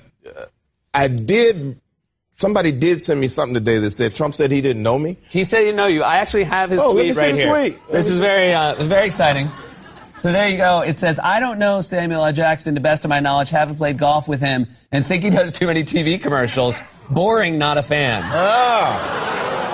Not a bad thing. Now, it's very interesting when Donald Trump says someone is out on TV too much, because, he's with exposure, he thinks it's very careful to just barely be on TV at all. Barely get yourself out there. But is that true? You say, you claim right here you have met him. Yeah, I met him a lot. You played golf with him? I played golf with him. I actually played golf with him with Anthony Anderson one day. Gotcha. And we were all playing together, and we clearly saw him hook a ball into a lake at Trump National in Jersey. And his caddy told him he found it. Now, was the caddy soaking wet when he said this? No, he was not. Yeah, he just took off running, and next thing you know, I got it, Mr. Trump. And you're like, oh, did you see a splash? We saw a splash. Gotcha. And he used to call me. I have another person that can verify that he knows me. He called me one day. I was here in New York, and was always calling him Samuel L. the Don. I go, who? The Don. Oh, Mr. Trump, how you doing? Yeah, you busy today? No. You want to play golf? Sure. Well, I'm not going to play, but I got a friend wants to play, and we're going to play at my club it was over here, not in Manhattan, but the other Trump club that's on this side of the bridge. And when I got there, it was President Clinton. Really? Who could also verify that Donald Trump knows me. Wow. Here's the bummer. And Don did show up, and he took Bill in and bought him a jacket. And gave me nothing. I got bad news for you. Yeah. The one person that might not back you up right now in this story is Bill Clinton, because I don't know if he's going to want to say a story that he was golfing with Donald Trump either. He didn't golf that day. He didn't golf that day? He did not golf that day. So who did you end up golfing with? With Mr. Clinton. Okay, gotcha. Yeah, Bill and I went out and played. Don showed up in the middle of the round, and we went into the clubhouse, and he gave Bill a jacket because it was a little chilly. Wow. He didn't even ask you if you were cold? No. I had a jacket on. Oh, you already had a jacket on. I was good. I will say, if we can prove that Donald Trump is lying when he says he doesn't know you, this might be the thing that finally brings down his campaign. This might be the thing. Well, here's the thing. I think that thing about a CEO cheating or having the guys cheat for him, I think that shit happens all the time. Has to, right? Well, here's what always kills you. Just because you're great at running a company doesn't mean that you should win the tournament every time. And those guys always act like there was a guy down here that acted like he was a good ping pong player. And people used to fuck it. You know what I mean? Come on. You don't have the time to be. Yeah, exactly. It's like, yeah, but work in. Let me just say this. If you own the Chicago Bears, it also doesn't mean that you should be a good quarterback for the Chicago Bears. It's a different thing. You spent all your time making the money to buy the team. But a lot of those guys you got to lay down for. I remember one time I was doing a show, and Earl, if I said, okay, if you went out with the CEO of this company and you knew that he was a red ass and he always wanted to fucking win, would you let him win or would you try to beat him? And they both said try to beat him. And I'm like, why? And he goes, well, I have to win. I have a winner's attitude. I go, that's the exact opposite of a winner's attitude. You're using zero strategy in life. You know? It's losing. Yeah, that's fucking losing. Fucking yourself. And both those guys take that kind of fucking sport serious, but the sport of life, zero. They have zero abilities to pull it off. I want to lose. I want to win something that doesn't matter. Yeah. That won't mean anything after today. No, except for the one fucking guy who's going to hate you forever. And guess what? I got him that one time. He beat me by 9 strokes. Fuck that guy. Oh, I'm not firing him. It's just he's getting shittier shifts all the time. This Saturday, it is the London GPS. 3 p.m. on Deep Tracks Channel 27. Yeah. Gail will be doing a scope 15 minutes before. Make sure you're checking that out. Your chance to win. Sign Eric Burden, The Animals, because we are doing London in the early to mid 1960s. Chris Stanley, you were telling me there was a lot of that music you didn't even know. No, I didn't. And I, like discovering it now for the first time in this show, I loved it. It was amazing. Yeah. Now, you know, Ant said to me one time, oh, back then, all those guys just all sound like they sang the same song over and over. And I'm like, I don't know, maybe you're listening to too much Herman's Hermits? But there was a lot of variety to that fucking music we were listening to. Yeah, very, very much so. Over like a 4-year period, 3-year period? Probably not even. I don't know why measurement has become so fucking important to you. You know what I mean? I don't know. Which is it, 3 or 4? I need specifics. I've got to know. I don't know. I'm going to go crazy. There's this, and then there's this. We should break. We haven't broken yet today. Nah, why don't you just write it to me? I don't like when you say that loud. Or at least go like make a little breaky stick. Break. We'll be right. I'm gonna. This is a question I'm gonna have for Chris Stanley. Okay, and then everybody on the show will have to write this down. Let's suppose that we could send Chris Stanley back in time, 1965. Okay. Okay. Which one of those English bands would you most want to see? No American bands. Okay. It's the English bands. And if you are correct, it means that you are probably best to be Mrs. Chris Stanley. Oh, one of us will be crowned Mrs. Chris Stanley. I cannot wait. I think it's going to be me. Cannot wait. Oh, and also big news to anyone's ever followed the show. Tomorrow, Molly and Nerese are booked to come in and do the show. January 7th. They're at the Comedy Cellar. They're co-headlining. We're pretty excited about it. And we think we should probably try to sell a DVD of it immediately. Wait, I just got this text me. It's me a roast battle. Nice. Bennington. All right, we're going to find out who's going to become Mrs. Chris Stanley.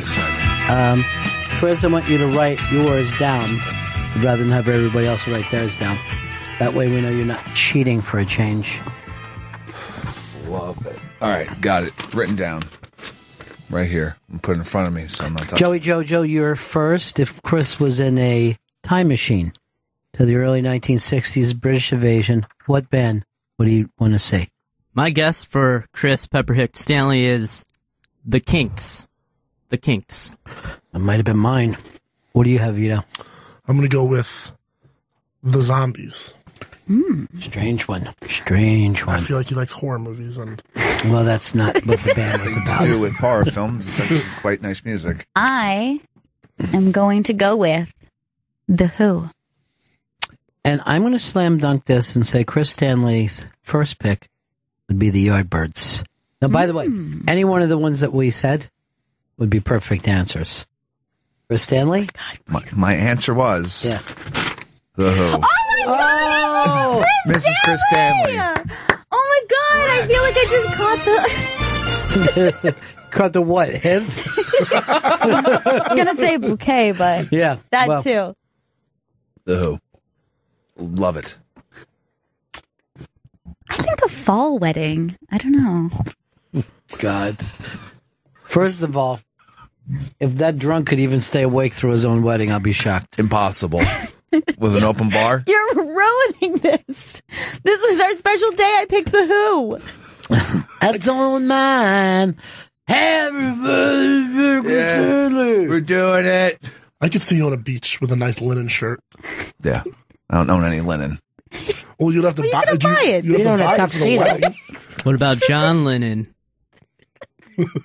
Oh, God. He's just, you know what? He's trying to say something stupider than yesterday just to take He couldn't. He fucking couldn't. He's going to try. Vito, when he said that, did even you catch how stupid that was? I was sitting over there and I couldn't believe it. I was like, well, those are great guests, but I don't know if those are bring up in the meeting guests.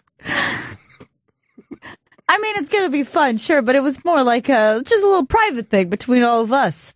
Yeah, well, I realize that now. It also now I know what to bring up in meetings. Nothing. Because you're not going to be in one. You won't get that wave in like you did before. Oh, man. Because that'd be me. Oh, let me point out how stupid my squad is. That is not a squad goal. Is having Joey Jojo in a meeting. It's an anti-squad goal. Vito's in my squad, so if I can't go, You still do the 420 scopes at all? I haven't done a 420 Blaze in a while. I'll do one this week.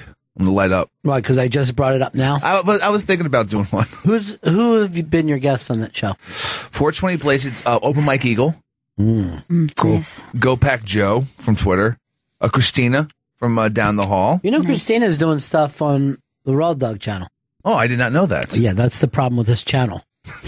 She's been doing stuff. She's like, I plug you guys every time. And I'm like, I wish we would have known about it. We would have had you on our show. Yeah. I go, believe it or not, the guy, she goes, well, I want to come on. Who's your producer? I go, Chris Stanley. She's like the weed head? Hey, she's a weed head too. Lily's been on the show. Shuli. Those are all the 420 Blaze guests. You're going to all get fucking nabbed together. The Rogues Gallery. Are you going to have Molly and Nerys on? Oh, Joe's a dick. You asshole. Joe. They might have to be the stand beforehand. I'm not sure. Yeah, but that fucking, see, this is when he tries to be funny and he isn't. It'd be much better if you were actually angry about it. Then we'd all be enjoying ourselves. Did you guys see the Brian Urlacher hair thing? Now, Gail, you're probably not familiar with him. He's a football player that played for the Bears many, many years, right? Yeah, I'm not aware. So he was one of those dudes that maybe like from college figured out that he had male pattern baldness shaved down. So none of us have seen him with hair for probably what, an 18, 20 year career, something crazy. Easily, yeah. And so this is the guy. I mean, yeah. Well, go to some other pictures because there you see that he's got a football head going, but just him in regular life, you can see he's a good looking guy. Oh yeah, without hair, sure. It works for him. Now he went and had hair restored, and I guess he's doing spots for them now. So let's go to the new picture. Okay. Look at this. Oh, God. Chris hit it instead of just leaving it as it was. Oh, my God. Please go to the thing with his hair, Chris. This is him with his hair. But if you didn't... That's a helmet, Chris. It's refreshing. That doesn't look real at all. Jesus and Christ. Now it's frozen. Vito, you see this thing here, right? Yeah. That could be your spot because this fucking nincompoop cannot pull it off. Look at him with hair. Oh, weird. It is weird, isn't it? I guess this hair restoration works then. Or does it work at all? To where you're like, that doesn't look natural. It looks strange. It feels like you should. It doesn't look like real hair. You're bald. Yeah. I don't like this. And here's what I'm doing with it. Every guy that gets like the restoration, it's the same haircut. They all like part it to the side down the middle, and they all have that awkward like. It doesn't look like, oh, that dude's has always had hair. He looks like a bald guy who now has this new AstroTurf on his hair, but it's his hair from the back. But maybe it isn't that the hair looks bad. We just have never saw him with hair before. Right. Yeah, that doesn't look like, if you showed me that picture, I wouldn't think that's Brian Urlacher. Because that man has hair. That couldn't be Urlacher. That guy looks like an accountant. Like a weird comb over? What is going on there? Now, I wonder if I would have just saw that on its own. Would I have we should have done it that way. That would have been better. Because I'm not sure. Because maybe now, just because I saw the bald head before. But he's not as attractive with hair as he was without there hair. was something kind of interesting. He had Yes. like a kind of sexy Mr. Clean thing going on. Well, he was one of those guys you're like, hey, man, you're bald. You make it work. Yeah. You know? A Vin Diesel type. I wasn't going to say that at all, but Oh, boy. I'm not. Weird thing to say. Yeah. That's I know your guy? your type. He's the cool bald guy. Remember when he had a little hairpiece on in a movie? He looked weird too. Has Vin Diesel ever done a good movie? Oh, he did 7 of them. Oh, you're not into those car movies. High octane action. Good God, Vito. Let me tell you something. I watched the shitty Mad Max over the thing. Fury Road. And I cannot comprehend how anyone could like watching a 2.5 hour fucking chase scene where you don't worry about Mad Max even once. Or the chick, or Charlize Theron. I mean, you know, she was you don't worry about her.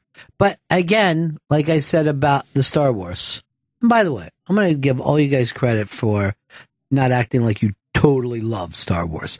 You were glad to go, glad you saw it early, but you're like, this is not a perfect film. Because I run into people who, and there's some person I know that used to be like an indie person, but now they're just in the nostalgia and really bad. If a woman wins a fight, they think it's great. But that Mad Max, I'm going to do a spoiler alert here. Okay. Oh, you know what? So give it a couple of seconds before you do it. And we've all seen the movie or don't care about the Yes, spoiler? saw I've it. Seen it. I've seen it, Okay, yeah. so let's all together let anybody who wants to turn off now can turn off.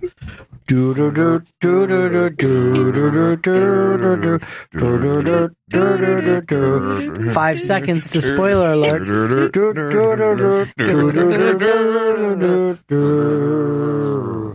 How can I watch a film where a pregnant woman, a nice pregnant woman, is killed, her dead baby cut out of her, and I don't feel bad? Oh, I know why. Because I never believed any of it for a second. No, it was very silly. We should have been crushed by that scene. I was very irritated with the film the entire time. She was run down in the wasteland. I was forced to watch it. I knew I wasn't going to enjoy it, but I didn't know. I didn't know how confused I would be in the aftermath, finding out people love it. It's getting awards, or it's getting nominated left and right. It's going to get nominated for Best Oscar and Golden Globe. Why? For what? I don't understand. By the way, the Golden Globes are Sunday, right? Yeah. And Ricky's going to take some piss out of people. Why are you still bragging about this, Gervais? You're so much better than being the host of that. It's a roast. It's now a roast. It's the Golden Roast. But no one is shocked by it. No one is like, oh my God, I can't believe that happened. Did you hear what Ricky said about Brangelina? I've lost my shit. I don't think any of us worry. He's better than worrying about this roast and still bringing it up after all these years. But they've asked Mel Gibson to come give out an award, so maybe his thing is over. The hate of Mel Gibson. The blacklisting. After, crazy rants. That Beaver movie. No, that didn't work to help That Beaver movie brought him back in a big way. Did anyone see the Beaver movie? No. I saw the trailer for the Beaver movie, and I actually thought, oh, this is weird. They've inserted some sort of SNL sketch into the trailers of this film. They meant it. But Winona Ryder was the last person to say anything bad about Mel Gibson. And I think that he called Jewish people oven dodgers, which that's like a slur I'd never even heard before. New? Yeah. How'd you come up with the new one? Like he was sitting at home with a notebook going over stuff. Something about oven, for sure. They're sensitive about that. Let's have a brainstorming sesh. Is sesh short for session? It's short for session, yeah. Well, let's not be in that kind of hurry. I just feel like that's how Mel would say it. I think he would. He's totally straight. So am I. Totally straight, I said. Oh, okay. You're not totally. Well, who is outside of Mel? No one. If he can come back, that means Hulk Hogan can, and now I'm happy. Well, now I'm in a good mood. Hulk Hogan annoyed you when he said about black people? He's Hulk Hogan. I was so disappointed because I was like, oh man, now I can't have my profile picture up with me and you anymore. What is it that you love about Hulk Hogan? I like the ear to the hand to the ear motion. Did you like the fact that he tried to make sure he took every crumb away from every other wrestler? Did you like that? And he's never had one memorable fucking match in his life. I don't like his beef with Shawn Michaels. One bit. That made me really upset. Yeah, I'm always. First of all, his beef should be this. Team Shawn Michaels. How are you even in the same business as Shawn Michaels, who's fucking basically one of the world's best stuntmen that's ever lived, and another guy who puts his hand up to his ear. He's got the leg drop, too. He's got that big leg drop. That's his go-to thing. First of all, drop that leg. You've watched football before. You ever see anyone pile on by dropping a leg? It wouldn't hurt. It's the exact opposite. It'd be better off if he put that leg out on his own and used the other 3/4 of his body to land on someone. It's called everything but the leg. Huh? It was an atomic leg drop. No. Yeah, we're all familiar with the things, Vito. Atomic Just makes it more serious. The thing that I will say is that guy did a lot of preaching.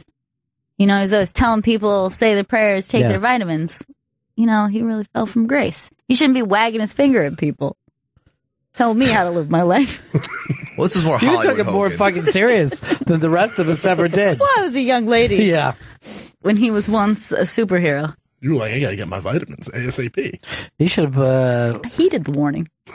You're heated. I just heard from Hulk Hogan that I have to start taking vitamins. Mother, do we have any vitamins in the house? And give me 2 prayers. Muslim, hopefully.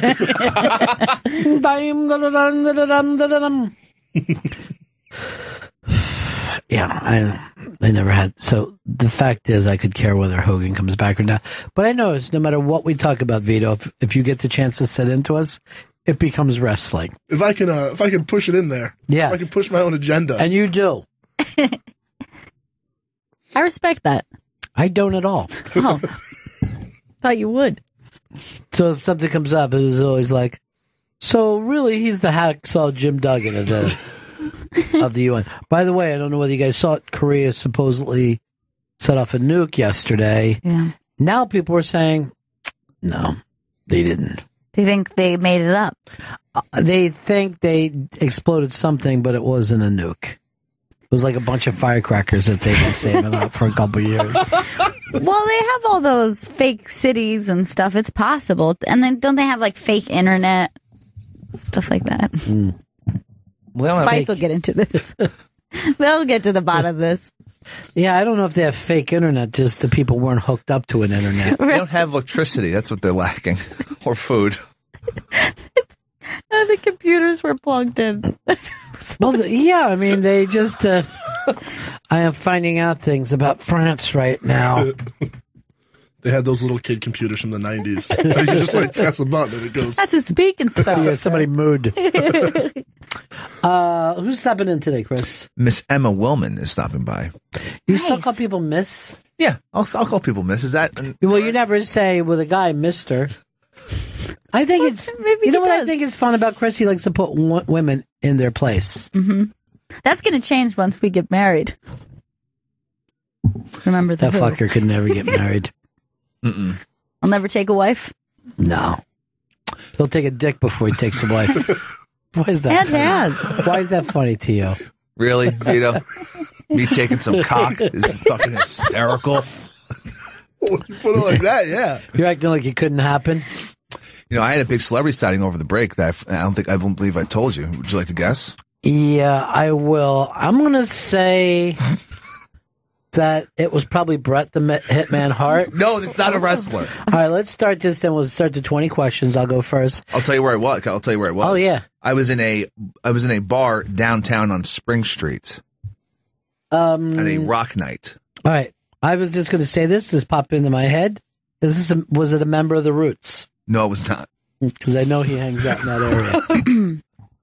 Is this person a male? No. A la-di-da. Is it a musician? No. Is it a model? She's modeled before, but that's not what she's... So we're primarily. saying model/actress. I'd say actress/model. Okay. Okay.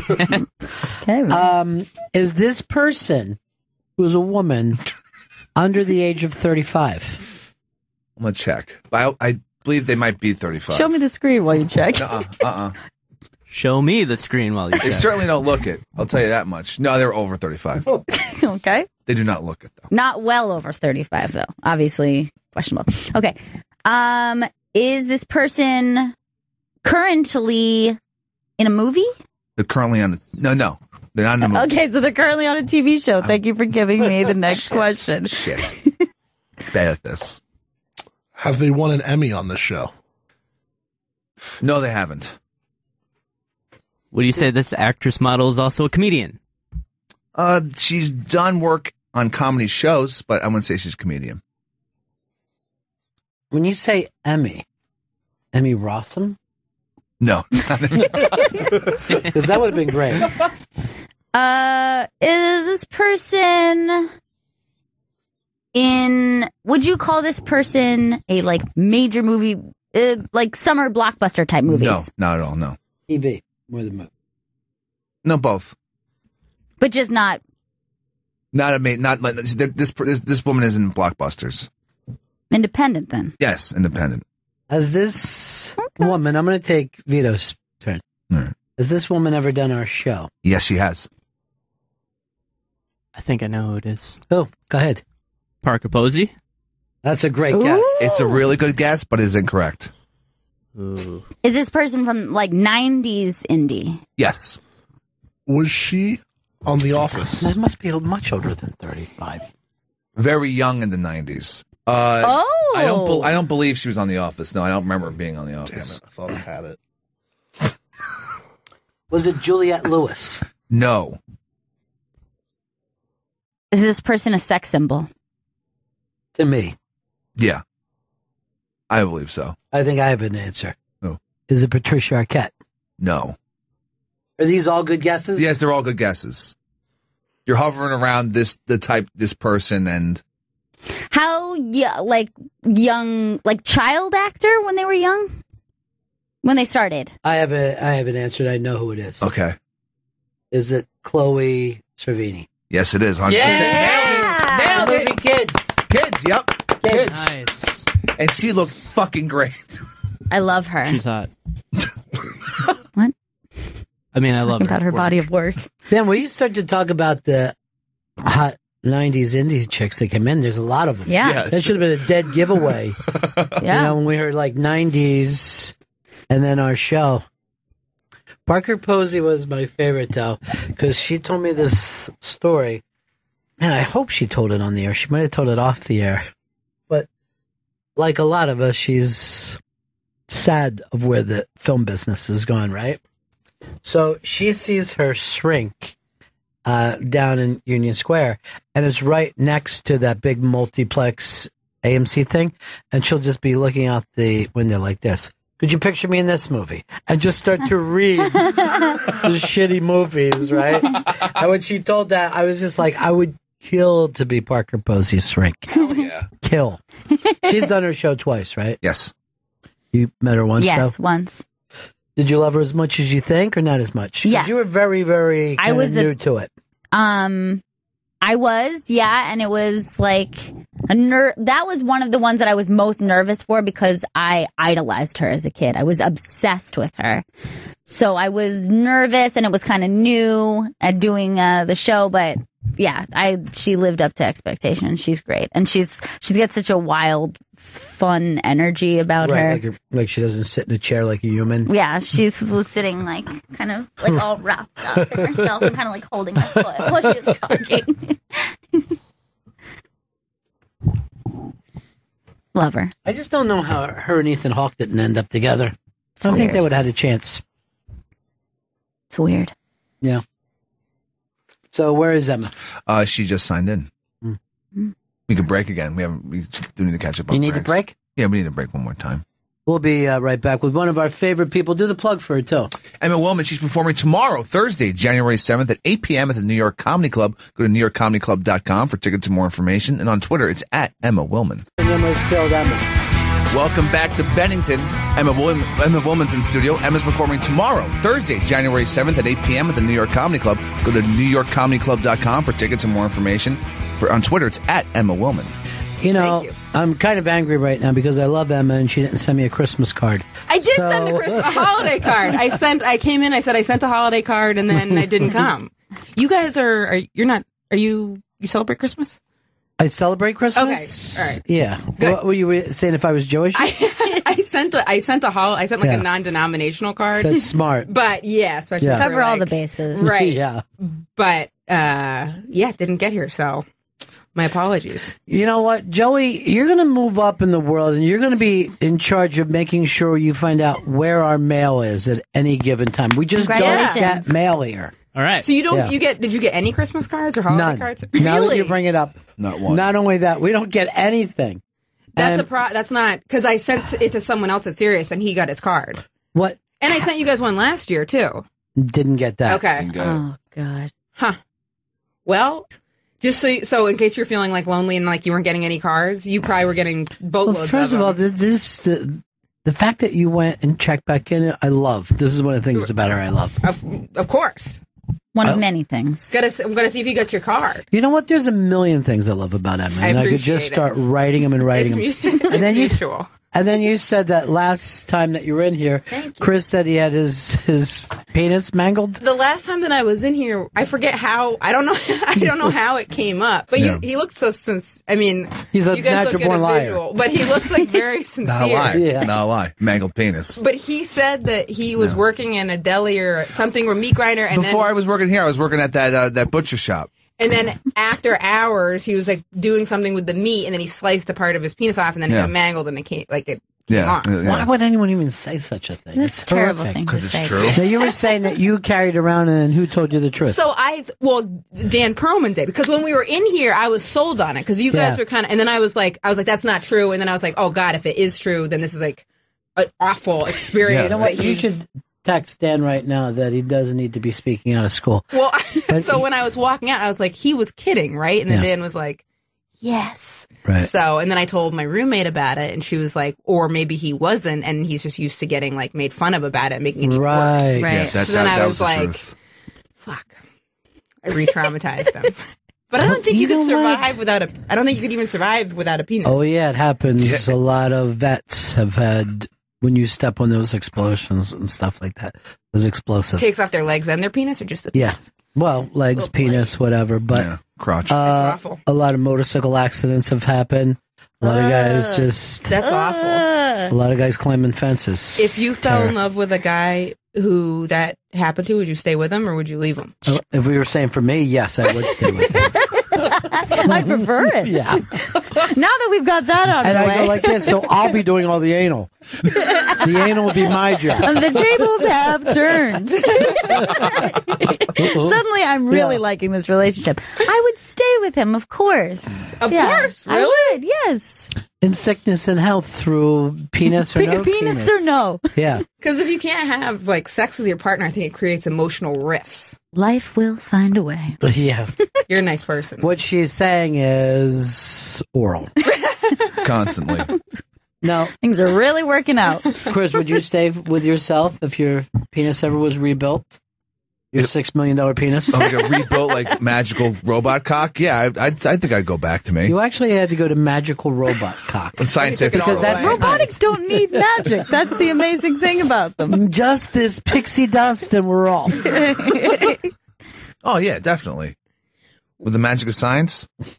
A miracle of science, not a magic miracle. You're trying to push the Harry Potter gimmick, and it doesn't work. It should. Magical robot penis. Yeah. Sounds like that could be like a name of a comedy album, actually. You know, I want to bring something up to you, two young ladies. I think that there is a shift taking place right now with women's rights. Magical robot penis? Well, no, beyond that. But there are two new spokesmen for women, and I don't think we've had women doing that in entertainment.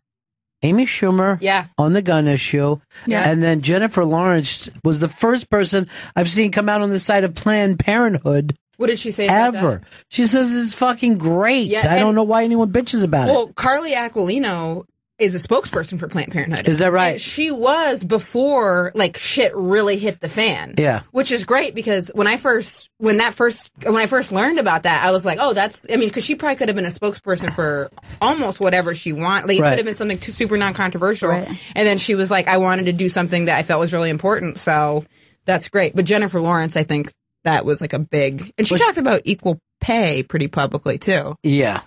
Love her. You do? You're a big fan? Did you see the movie she did with the guy? The one where they're both crazy, Bradley Cooper. Oh yeah. I love that movie. Very talented. Well, I will say this: you couldn't get any bigger than her, and she's only 25 years old. That's insane. It's amazing. But she's also not afraid to say something controversial. And it seems crazy that it is a controversial thing. That's insane. I mean, Planned Parenthood is such a necessary But I don't want there part. to be a place where people get HIV tests. I don't want that. I want to live in a world where people nobody knows. can't go Why is that? and get a pap smear. That's like what I think the world needs to be. Like, just like when somebody doesn't want to know if it's a boy or a girl if they're pregnant. Right. You don't want to know. You don't want to spoil it if you have an Surprise. STD. Right. Oh, this is why I'm dying. I was wondering what this was. Do you think the gun controversy or the Planned Parenthood was more of a bold, like, which one do you think is more controversial? I think Planned Parenthood. I think that is... Really? I think that Well, that's what the religious people, they hate Planned Parenthood. Yeah. Hey. Despise it. And Planned Parenthood, there's like so many places that I think it's like the name, the branding of it, they just like threw everything on that because abortion is only, I think it's like 10% of what they do. I think. Yeah, maybe, I think it's actually maybe even less than that. I mean, I would not have been able to see a doctor for many years. I was in between having jobs, insurance. Yeah, exactly. And I had no insurance, and I would have no other place to go to a doctor. Did they do sliding scale? I don't even know how it works. That's what exactly they do? what they do. They this is what I make a year, and then they say, okay, they should have something like that for guys too, like a sliding guys scale. don't go to a doctor. Guys can go to Planned Parenthood as well. Really? They can go to Planned Parenthood. Everybody would always go there for condoms. Right. You can go Say, for. can I just get a couple condoms? I'm kind of broke. I'm like, yeah, sure. Please don't come in anyone. I'm looking at you now. You would just make our species worse. Don't you give me a cent. But it's very weird. But my whole life, no one ever even said a bad thing about Planned Parenthood. Right. The gun controversy has been around forever. People really want guns or they're really afraid of guns, and that has always been a problem. But it's only the last couple of years, and I guess it's the church groups that really tried to turn Planned Parenthood.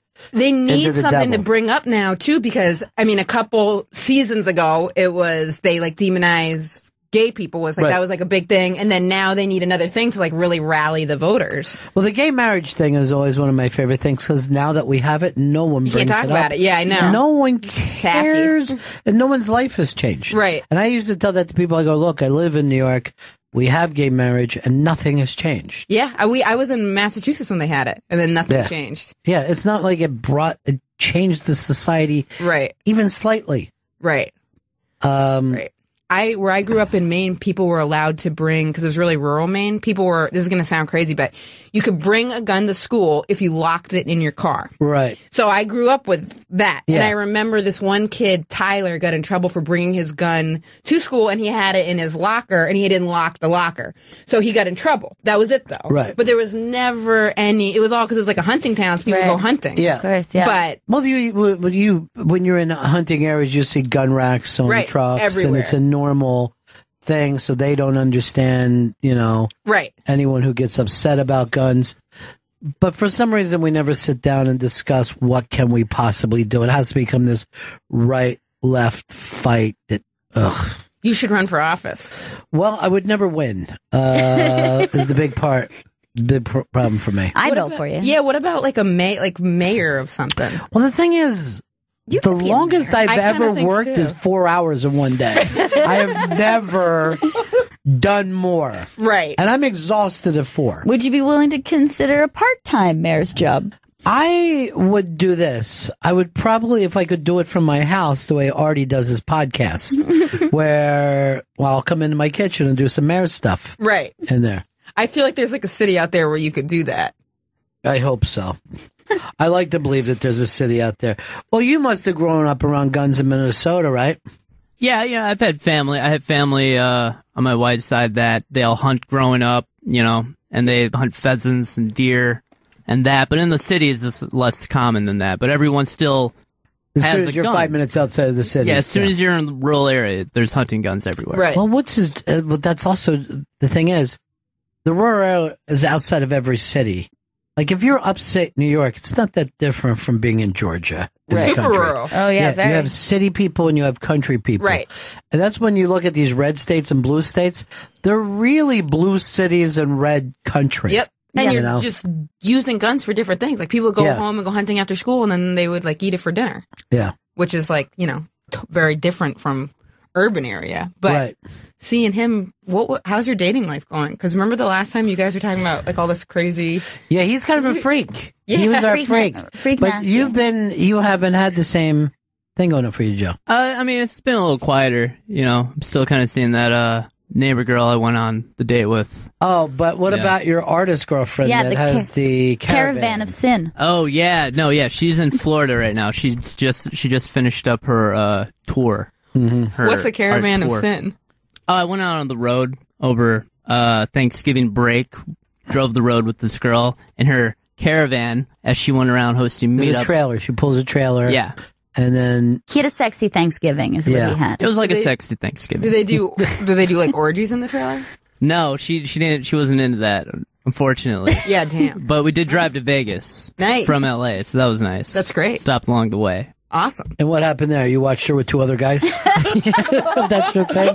Well, I climbed a And fence. then he in likes my to cry scrotum. and jerk off in the corner. It's kind of my thing. It's kind of what I do now. No judgment. Isn't it funny, like, to try to convince whatever your freak is to anyone else? Oh my god. Always is. That's so funny that Yeah. you bring that up because I've definitely experienced that. Where it's like if you're like used to being in like kind of a kinky relationship and Right. then you're with someone that's not kinky, especially Right. if you're the more dominant one, and then Yeah. you have to be like, how about I smack you? Like that. Yeah. Like that doesn't. You break it in. It's awkward. That might be fun. And this has nothing to do about the fighter. Are you I upset or what have I done? I always think it's funny when someone needs props where you go, why can't you just pretend that I have a spear and a Right. Viking helmet? Why do I actually have Yeah, then you to feel like an have idiot. it? Yeah. It's just like when people are really into S&M, but the stuff is up in their bedroom all the time. Sure. And you're like, I don't want to see it during the light of day. Right. You're like doing spring cleaning. Like we Right. need to clean this shit up. Yeah. To really organize this stuff. There's And little this- cubby holes or something. Well, we were also talking about this is that just to be able to really pull off the S&M work, the work that it takes to really be able to tie ropes that well. Oh, it's A a whole knot. thing. Yeah. Yeah. A proper knot. I actually have like a pretty embarrassing story about handcuffs where it was on Thanksgiving. I was dating someone at the time in my mom's condo. You can rent like a guest room. So I had my girlfriend and I handcuffed her to a bed. Now I'm dyslexic, ADD, disorganized. Couldn't find the key. So while she's handcuffed to this bed, like hands up above her head, I was like, give me 1 second. She's like, you better not have lost the key. And I was like, no, I'm teasing you. You're going to stay like this. I had to like think on my feet. I run up to my mom's apartment, my uncle's special needs, and he had the key. So I left it out on the bed and he was like, found key, found key, found key. And I had to like pull it off like it was like this whole sexy thing where I was like, but she was like, just so you know, that was too long. Great. Good. Yeah. Now All right. I'm glad I know. Now we have- Parameters. Right. Parameters. It's good to have boundaries. Yeah. Yeah, that's but yeah, tying the rope is like, I would have no idea how to do that. By the way, here's something that people are into. It's up on the iBank today, and it's the body paint that looks like a bathing suit. Yeah. And this is Ronda Rousey, wow. the lost person. It looks too much like a bathing suit. Looks amazing. For me to think that she's naked. I can't believe that is not you've a never bathing suit. you've never seen these before? It's all over the internet. So Sports why- Illustrated does it all the time. Why is she doing that? Just something to do? Yeah, so that we're paying attention to the fact that she's going to be doing SNL soon. Oh, But, she's going to host it? Yeah. Do they have any front shots of this? No, not yet. We need the frontal. That's going to Yeah. be more difficult to make it feel like it's Right. just a bathing suit. But yeah, these are all over. By the way, I'm going to ask everybody: good ass or more like of a it. fighter's ass? You like it? Very Yeah. much approve. I think Yeah. she looks great. Joey? I dig it. And I'm not into how broad her shoulders are, even though I totally support it. Good for her. Yeah.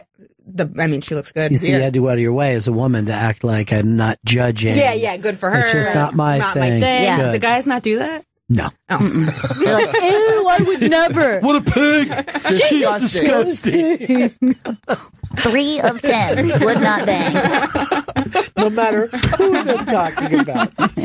Her butt looks great. Her butt looks great, and I like what's going on with the butt to back ratio. Ooh. I feel like something's going on there very right. She's got her lower back is like a swimmer's lower back. It's a very feminine butt thing. to back, I really like the back. Yeah. Beautiful This is back. the most straight heterosexual thing over here. She's got a nice back. Her skin tone is magnificent. Yeah. Chris, are you a back guy at all? I never really noticed the back all too often. A sexy back. Yeah, she does have a nice Bring butt. sexy back. As you get up, it's too broad. You know, my thing, I go do back over and over. Nice to see your back. Right. And I just feel like that joke. It doesn't get old. It should be universal. It never gets old. Yes. It never gets old for me. It's got to be 35 years. I've been nice to see you back. And no one's laughing at that. Really? The backless gown. So you dig it, but let's go over for Ronda Rousey. For you, Joey, would you like to be with a woman that could beat you up? I guess because that changes things. Yeah, she's. Because I you couldn't do it, right? No, it's fucking. Now, does it ever occur to you that women have to go through that all the time? It's fucked up. Yeah, it's always a danger. I never even considered that as it is when women. When Fez decided he was gay, but then afraid to date because he said, what if the person tries to beat me up and rob me? And I'm like... That's something he was legitimately scared of with the dating? Really? Still doesn't date. One of those reasons. And then you have to be like, how do you think straight women... It never even dawned on me. Yeah. You know? It never once dawned on me like, oh, she got in the car and left with that guy she barely met. Right. Yeah, you meet somebody at a They're bar gonna have and fun. you're just like, is this worth the risk? Right. Have you heard of, are you guys familiar with a comedian named Hampton Yount? I hope I'm saying his last name right. Y-O-N-T. He's super funny, but he had a joke that kind of reminds me of this, and it was talking about online dating, and he's like, the biggest fear, I'm paraphrasing it, but he's like, the biggest fear for men is like, I hope she looks like her profile. The biggest fear for women is like, am I going to have my head attached to me at the end of the night? It's like a whole different thing of consideration. The only way that I can agree with that is copping dope. There's a thing of, I'm here with money, and I'm pretty far uptown. Right. But that's how much of an addict you know that you are. Where's the weirdest here? Where's the weirdest place you ever went to score dope? Just about there. Well, to make it easy, I'll just say, no matter what town, Martin Luther King Boulevard. Really? Every time that you're on the road and you're like, where can I get some dope? Go to Martin Luther King Boulevard. Well, everyone has one. Yeah, every town has one. That's There's awful. always a dude waiting there. And then you just like you do a thigh thing. That's like a Yeah. okay.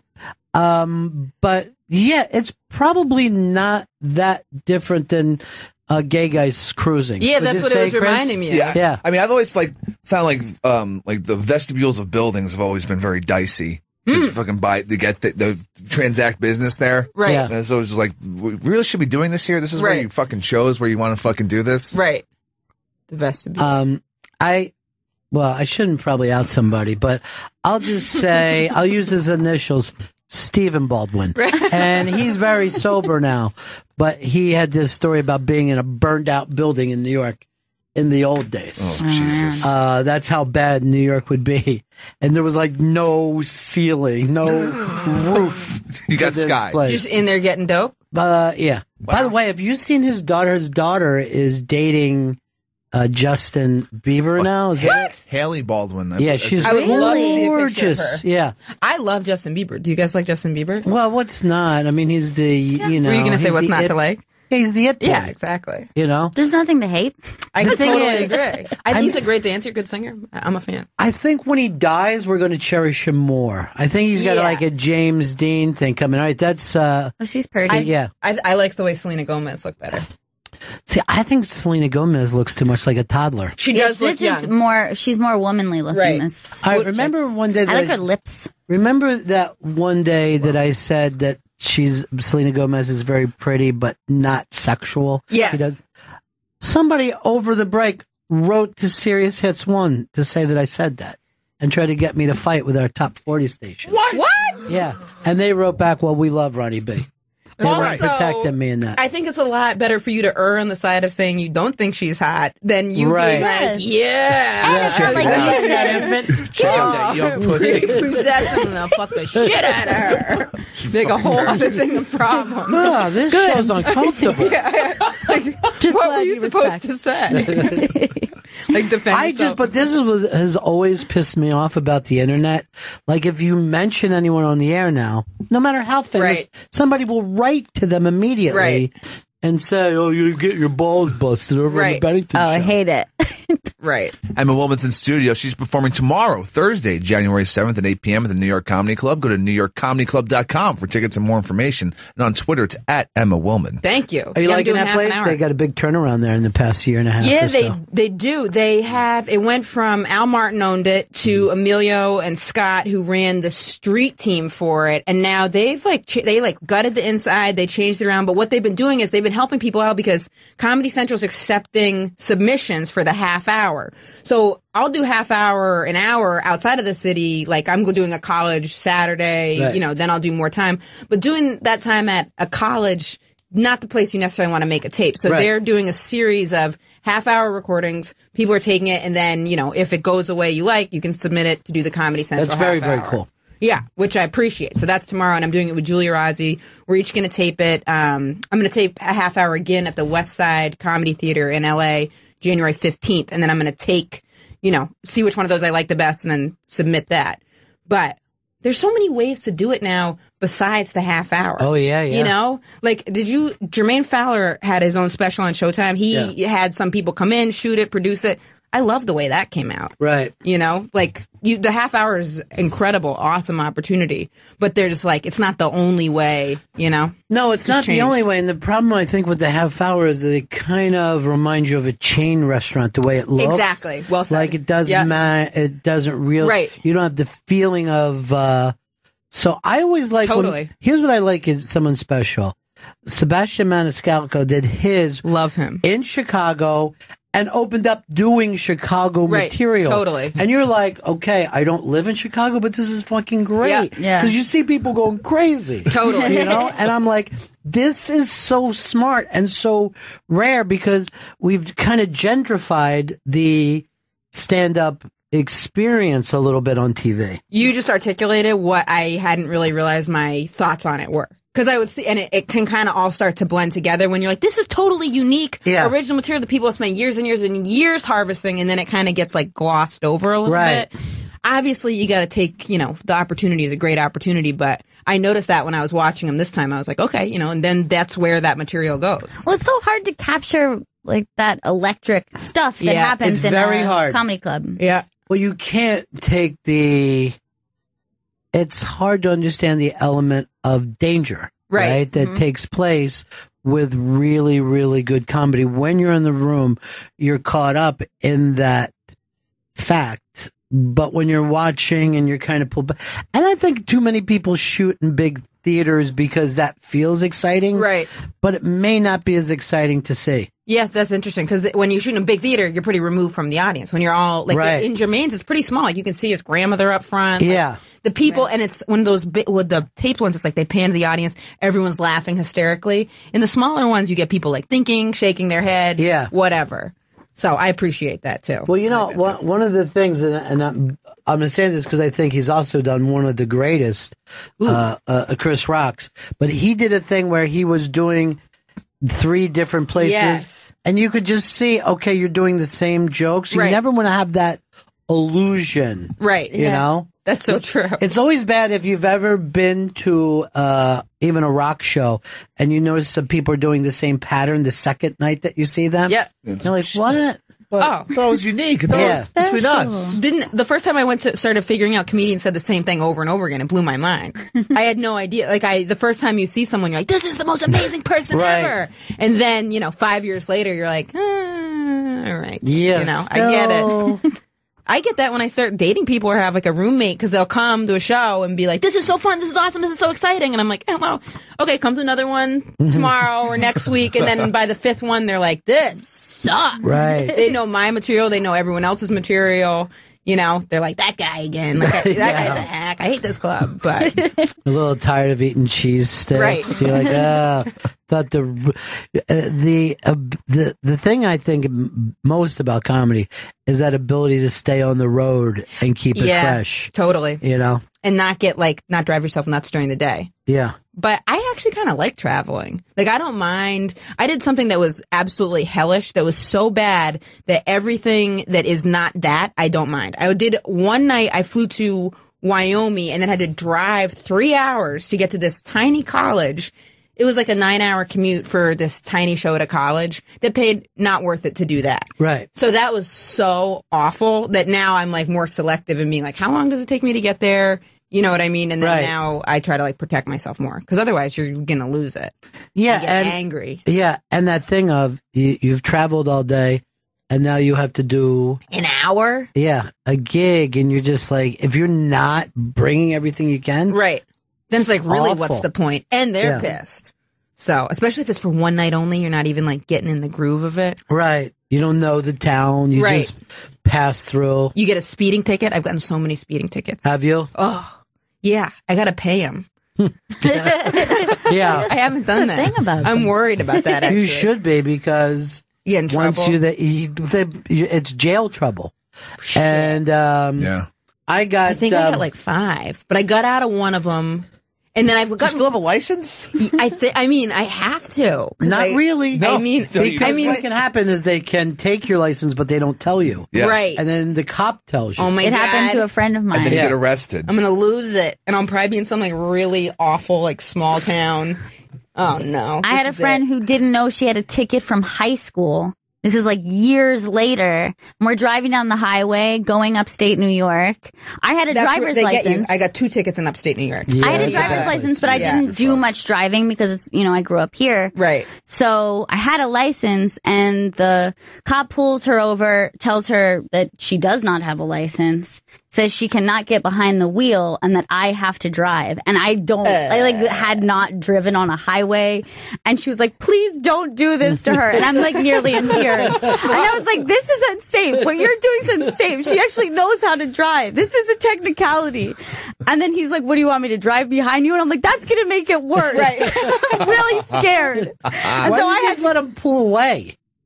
He wouldn't pull away. He just sat there waiting. He was just fucking. And he judged me. He drove behind me for a really long time. Were you just freaking out? Like really, I was freaking out. I'd never driven on a highway before, and I was just screaming to her, everyone's gone so fast. Why are they merging? Oh my god! What did I do? I was freaking out. It was horrible. Well, Chris, have you driven on a highway? Because you still haven't gotten a license. I've driven. I could drive stick, but I don't have a license. You have no license. You're not authorized. Have you driven on the highway? But I've never driven on the highway. No, never driven on the highway. You've actually never driven. Yeah. It's because he lives in Astoria, by the way. So you just no desire at all? I mean, I live in New York, grew up in New York. New Yorkers have a tendency to not get their licenses. I cannot imagine But they've now limited themselves to living in these boroughs, and that's it. Love the subway. I have a license, but if I were to move somewhere else, I would probably take a driver's course because I would feel like I would need to know how to start over from the beginning. And because I was driving a bit in college, but it was kind of around town kind of driving. I didn't really do much.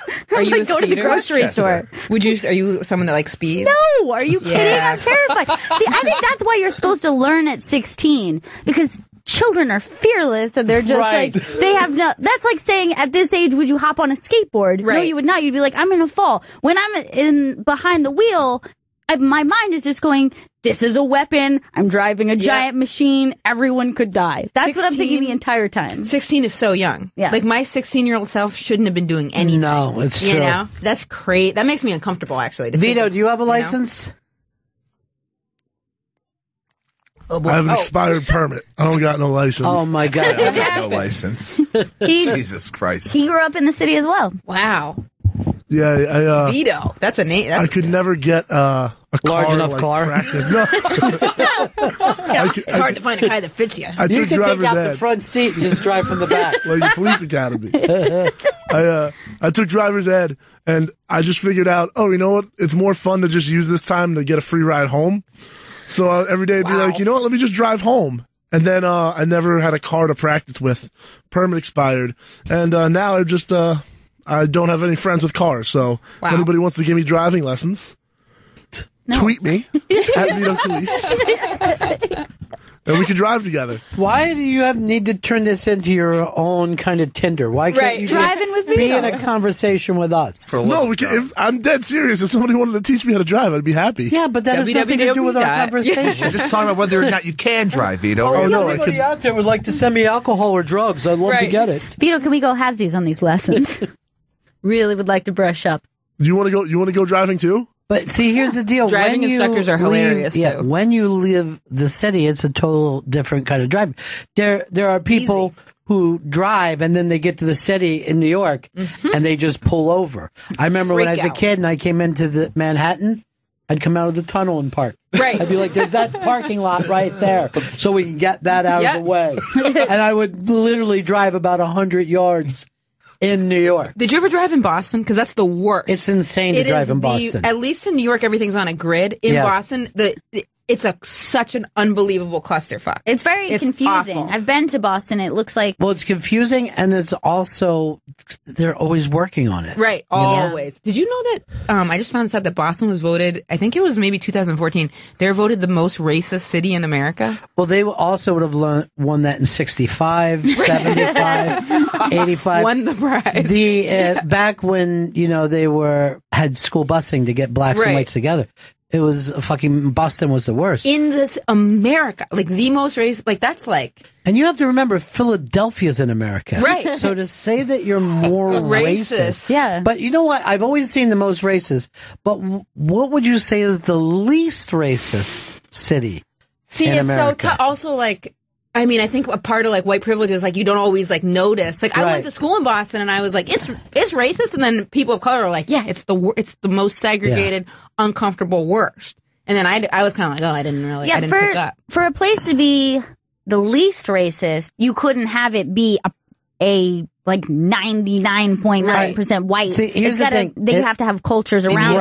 Atlanta? South though. Yeah, South. Well, here's the thing. Very white. But you're pretty white. But I remember Tom Segura said to me that nowhere in California does he see black and white people mixing as much as New York City. Really? Yeah. And I will say this in New York. New York is the only place if you're saying to a buddy of yours, hey, we're going to go meet a friend of mine, you don't have to tell him in advance, it's a black dude. And that person's going to be black, by the way. There's a lot of places you're like, hey, we're going to go meet a black friend of mine from work. You're right. Don't get freaked out. We're friends. It's weird. So you true. don't tell him, don't get freaked out, but you do let him know. Yeah, I remember in Boston, if someone's dating someone, they're like, they're going to bring a new boyfriend. He's Asian, but we're going to go get, and you're like, all right. And they just throw it in.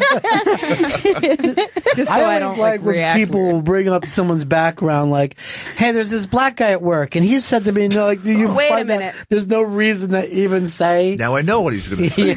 My dad does that with gay people all the time. He got a massage a little while ago, and he called me and was like, I just got a massage. And I was like, that's great. And then he was like, she was a lesbian.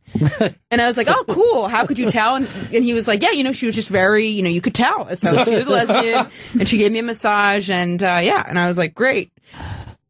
Good story, but he'll kind of go out of his way to do that. By the way, all massage therapists have strong hands. It doesn't necessarily make them lesbians. That's true. That's probably why he was saying that. I always think it's the worst thing if you're getting massage from a woman and you're trying not to cry. You're like, how's that feel? Good. Good. I like it. Or if they're unenthusiastic, I hate that. Or if they're just kind of plopping their hands around your back, I need effort. All right, Eric wants to brag about his town. Eric, what's up? Yeah, I just want to say Houston is doing pretty well. We're one of the more multicultural cities in the South for sure. We're also voted #1 food town in 2015. Where is this at? Houston. Awesome. Houston.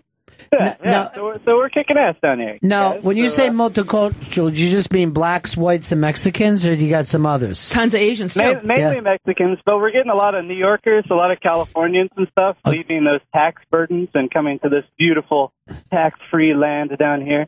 So we're getting really, really good food, really, really good movies, really good culture. You love your hometown. Yeah. That's great to have that proud. Great. That Come pride. on down. I'll get you guys some barbecue. We've got a killing. It does hit like 115 in the summer, though, right? Oh, it's horrible. It was 85 degrees in Christmas. I remember the first place that I ever would hear of like road rage was always Houston. Really? That somebody would pop out and just start shooting. Jeez. And I've actually had a gun pointed to my face because I drove too close. The truth about Houston comes out. That's awful.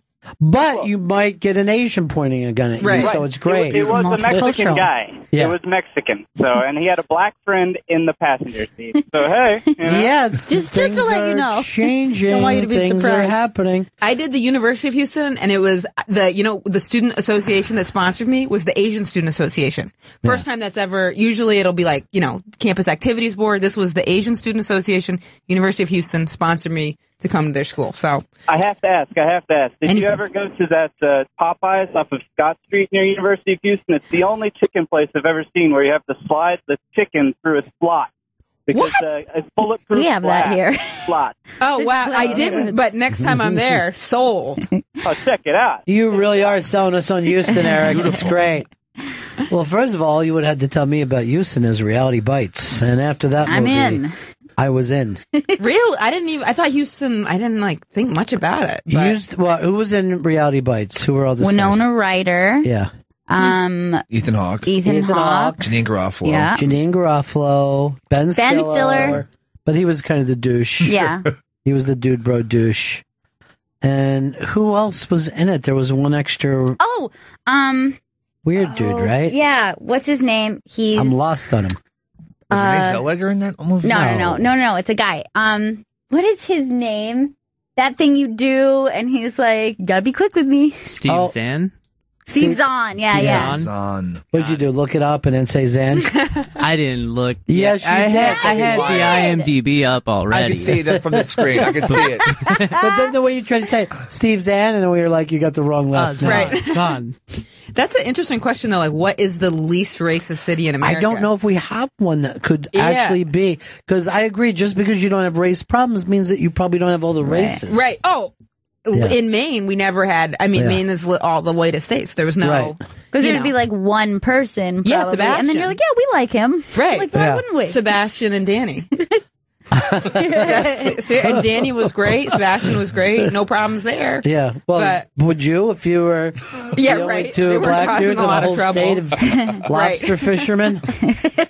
Yeah, Maine's the whitest state. And I remember when I left Maine, and that's when I first saw that, like, black kids would sit together and Asian kids and white kids. Like, I was like, I remember calling my dad being like, it's like segregated out here. But I had been so naive to race relations, I didn't even know. That's how my school was self-segregated. Like, totally no self-segregated. one said, all right, this is where you have to sit. But the kids just went and sat on their own. Right. Which I understand. I mean, you want to. I was in the Caribbean Culture Association at my college for a little bit. Yeah. And so sometimes I would, be with the Caribbean culture kids. I'm not Caribbean if you're listening and wondering that, but I don't know how it all happened. But, and they were like, we just want to talk about the islands. All right, I get it. Be with your own, I guess. Yeah. Chris, what about for you growing up in New York? In high school, it was the Russians and the Asians really were fucking always just off on their own. Like, first of all, even that you have Russians as a minority group, really weird. You had a ton of Russians too. Yeah. So Brooklyn. You went to school in in Brooklyn Technical High School in Fort Greene. There was very few non-Russian white kids in my school. Were they friendly to you? No, they weren't. They were just very angry. They were very angry people. Would they speak just Russian? Or would they would speak Russian to each other. Yeah. It was very insulated. What about, was there a big, Jewish population? Yeah, they're Russian Jews. Yeah. Right. All Russian Jews from, Ocean Parkway. I'll tell you this. If you ever go on Periscope and go to Russia, Those women are so incredibly beautiful. Really? Unbelievably, stunningly beautiful. Do you find the accent kind of a turnoff, though? I keep the sound down. Right. I love when someone speaks a language other than English because they just seem great to me. It's when I can hear them and the stupid things that they say they annoy. But I could just be surrounded by people speaking different accents. Right. And be like, different languages and go, that's beautiful. But the second I know what they're saying, I go, I can't believe right. they're talking about this shit. I just believe people are talking about art when I don't understand them. Oh, sure. That's a nice way to look at the world. Any of the Russian kids ever try to beat you up, or no? Not that I can remember. At least they all just loved keeping to themselves. They didn't trust anyone. They didn't like anyone. Yeah. But then, then there was like the Asians. But then the Asians also were like the Korean kids wouldn't hang out with the Chinese kids. Ooh. They really didn't like each other. So that was even further fucking broken down. Was there any like cross dating, like scandalous couples where it was like one Russian kid with a Korean kid? That was always fucking crazy. Like, oh my God, I can't believe they're dating. They're not the same race. Here's what's always funny about that kind of cross dating thing. If you see, like, let's say a white guy with an Asian girl, you're like, okay. But then if you see like an Asian guy with a white girl, you're like, this is odd. Oh, totally. You know? Or a black woman with a white guy. Yeah, this is very strange. Yeah. Although black women and white guys is much more common now than it ever has been in our, other than slavers would. Which was a whole different. Yeah, that's a whole different dynamic. thing. Forced. Right. But is there ever, that's always, like for me, I always think it's crazy if I see like a Mexican guy and an Asian girl. Never seen What it. are you guys going to talk about? Over all kinds of possibilities This here. can't be real. You've taken this exotic thing way too far. You're both exotic. You gotta stop yourself from, would you stare? Because I've been in airports before where I'll like kind of see couples where I'm like, oh, I never saw that combination. I saw a little person with a bigger person and or full size. What are we called? I guess we're just called human. Standard height. Yeah, standard. Standard height. Just call it standard. Your basic. I saw a little with a standard, and I kept staring at him. Was it a little guy or a little lady? Guy. Yeah. What do you think is like more normal, like a little girl, little lady, or a little guy with a standard? Little lady with a standard, little guy with a standard. I don't know. I think they're both okay. I feel like totally okay. You never said all of it's okay. Neither's okay. You guys are so against it. You think that they should be able to get married? Judgmental people. I think probably the little lady. You think that's more is uncommon? probably more common than little man. Go to the interrobang.com and there's a thing of Honey Boo Boo's mom from, I think it's yesterday, getting a lap dance from a little woman stripper. And wasn't she in trouble for like something? Didn't her boyfriend like molest one of the other kids? Kid touchers. I mean, so this is a good move for her. They said it did in the South. Yeah, good PR. Now, here. Oh, I gotta say this though, just Honey Boo Boo's mom's face looks better than it has. Now, she's twerking. Oh, she's a good twerker. Yeah. This little lady. Honey Boo Boo's mom got a makeover. That little woman is brutal in the face, though. The body is everything. The body's unbelievable. I mean, God, that ass. Yeah. Her legs look good, and she's moving well, but the forehead. I mean, she's a little person, but she's still a stripper. I mean, that's usually what happens. No, some strippers have great faces, beautiful faces. I dated one. Beautiful in the face. Standard or will you ever get standard? Now she works in finance. Isn't that crazy? Were you jealous of her at any point? Not at all. Yeah. No, and I dated someone else that did this. This is going to sound she did something called like footwork, where like men would pay to massage her foot, and then sometimes they would like jack off. And she was in I'm sure every time they jacked off, she just wasn't elaborating. She was getting her PhD, and she would, guys with like rubber foot. And I asked if there was like a common theme in the guys. She said most of the guys into the foot stuff were Asian guys, actually. Who knows? Who knows? I don't know. But that was her observation. That's weird. I know. Yeah. And she saw enough clients, quote unquote, I guess, that she was able to notice like a pattern. We had somebody come in. And it was Susie, right? Yeah, Susie. And she had done it, Susie Pressman, the comic, and she said that her feet would be just hurting it. No. The amount of guys that have rubbed it all day. Just like so they were like really rubbing. Yeah, she made a lot of money too. She told us. She said she was just not bad to me at all. No, it doesn't yeah, sound I mean, bad. it would be better than having your breasts rubbed all day. Yeah. Sure. I mean, if you're going into sex work, Yeah. I mean, it Sounds sounds like the ideal. easiest one. She said that she would like be doing Oh, her Stacey homework. Pressman. I'm sorry, not Susan. She said she would be doing her homework sometimes. Why the guys, and they'd have to pay more to interact. But silence. You haven't paid for talking. Guys just down there just. How much to give me the time of day? Were you writing a checkbook? Emma Willman's in studio. Emma's performing tomorrow, Thursday, January 7th at 8 p.m. at the New York Comedy Club. Go to newyorkcomedyclub.com for tickets and more information. And go to emmacomedy.com for all our additional dates. And on Twitter, it's at Emma Willman. Thank you. Chris, would you ever have any kind of kink that'd be weird enough for you to pay for like that? Like, oh, Jesus. You know, like that's your only focus. I just want to do that and get out. Nothing else. And that's a great reason to hire a sex worker. Yeah. Someone said this, they go, here are your options if you got a kink. You hire someone to do it with you, you find someone who's into it with you, or you don't do it. Right. Like cause you can't push it on someone, so. Well, that's the thing about Cosby. If you just fucking say to people, yeah, hey, you do dope. I like to dose you and fuck around with you. Let's pretend. Plenty of people would. Right. Tons of people are into rape fantasies, but they gotta want it. That's the rule. That's how it works. You know? Yes. Anything is, no matter what you think, it's okay. Right. It's just like we go to murder movies all the time. Right. We're watching people blow up and you're like, that's awesome.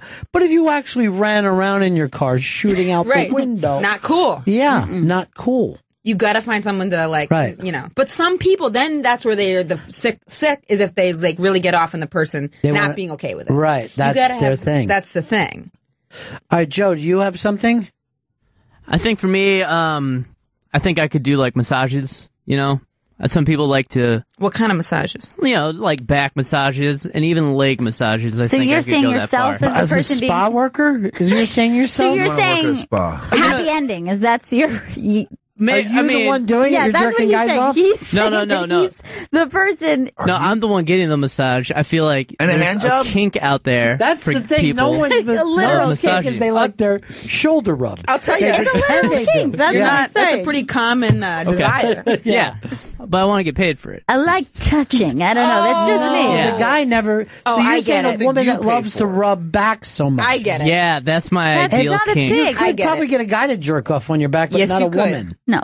Grinder. All right, well, we'll see. I'll look into Now, it. by the You way, could definitely get a there's guy to jerk you a off. famous Definitely. movie star over the holiday weekend that was seen leaving a Thai kind of massage parlor. Good right? for them. Yeah. I'm so for it. That made all the papers, even the Daily News in New York and all that. They're Was it like, because they were like married, or I don't know yeah, what it was? they're but- married. Maybe the wife's okay with it. Maybe he was just walking the street and he's like, I That's need the to get off. fucking thing. Just let Yeah. me duck in and do this. I think that would save marriages. That's what people don't understand. I'm Like, so for it. let's say about the Clintons, where people are like, you know, he's done this.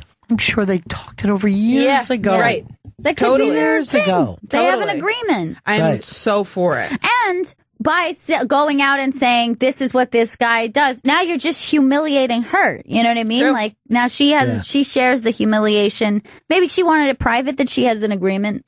Yeah. Was this place like known as? I don't know. It was an LA place. Known Jackery. Yeah. Did you see the article? Do you know No, what I I'm talking about? don't know who you're talking about. Do they do like? Are those places are usually like blowjob, hand job? It's not like. Yeah. Especially for a hand job. Like, how could you like say someone can't pay to get a hand job? That's like, it's nothing. You're already being, why You're already is getting this part? You massaged. can get your thigh massage. Right. Why not just a few inches I over? don't find it Suck much the different shiz when out. you go get your hair done and someone washes your hair. Whoa, you're getting good hair massage. Like, they can I get have really felt good. that Get your hair done. They have like really good. Yeah. I When feel someone's like, doing the scalp. Oh, Yeah. you're right. Yeah. You're right. You're right. and then it makes me like, maybe I'll come in tomorrow just for a wash. Don't tell anybody. Yeah, it's true. You okay? Am I hurting you? No. I'm totally. I'm like totally for it. I remember when I was young, I used to get high before I would go in, and it would always feel fucking fantastic bet. to me. It makes sense. I Yeah. bet. There's No. something about PCP and a shampoo that just makes Look and dusted. Go over so well together. No, yeah, they're together. How long have you been sober again? That's the problem, isn't it?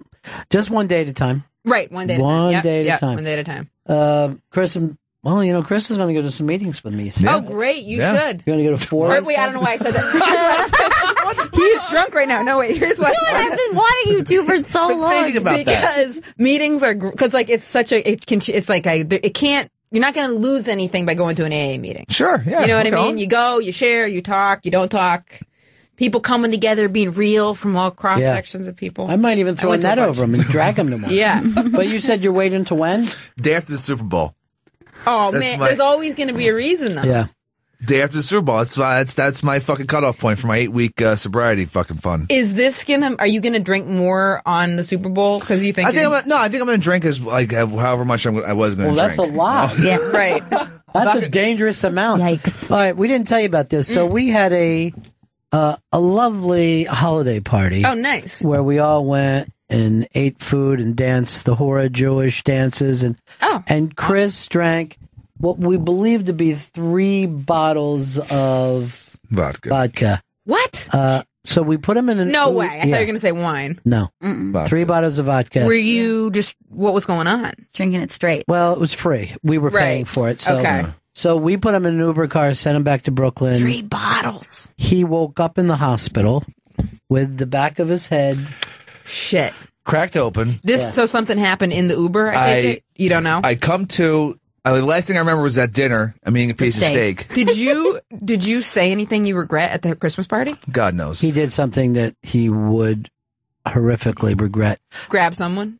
Well, I would not say what it was. No judgments. You could. But I am saving it for when he and I have a horrible argument about something. Right. And Does he know what it is? No, he I doesn't want to know. No, I don't want to know. Oh, man.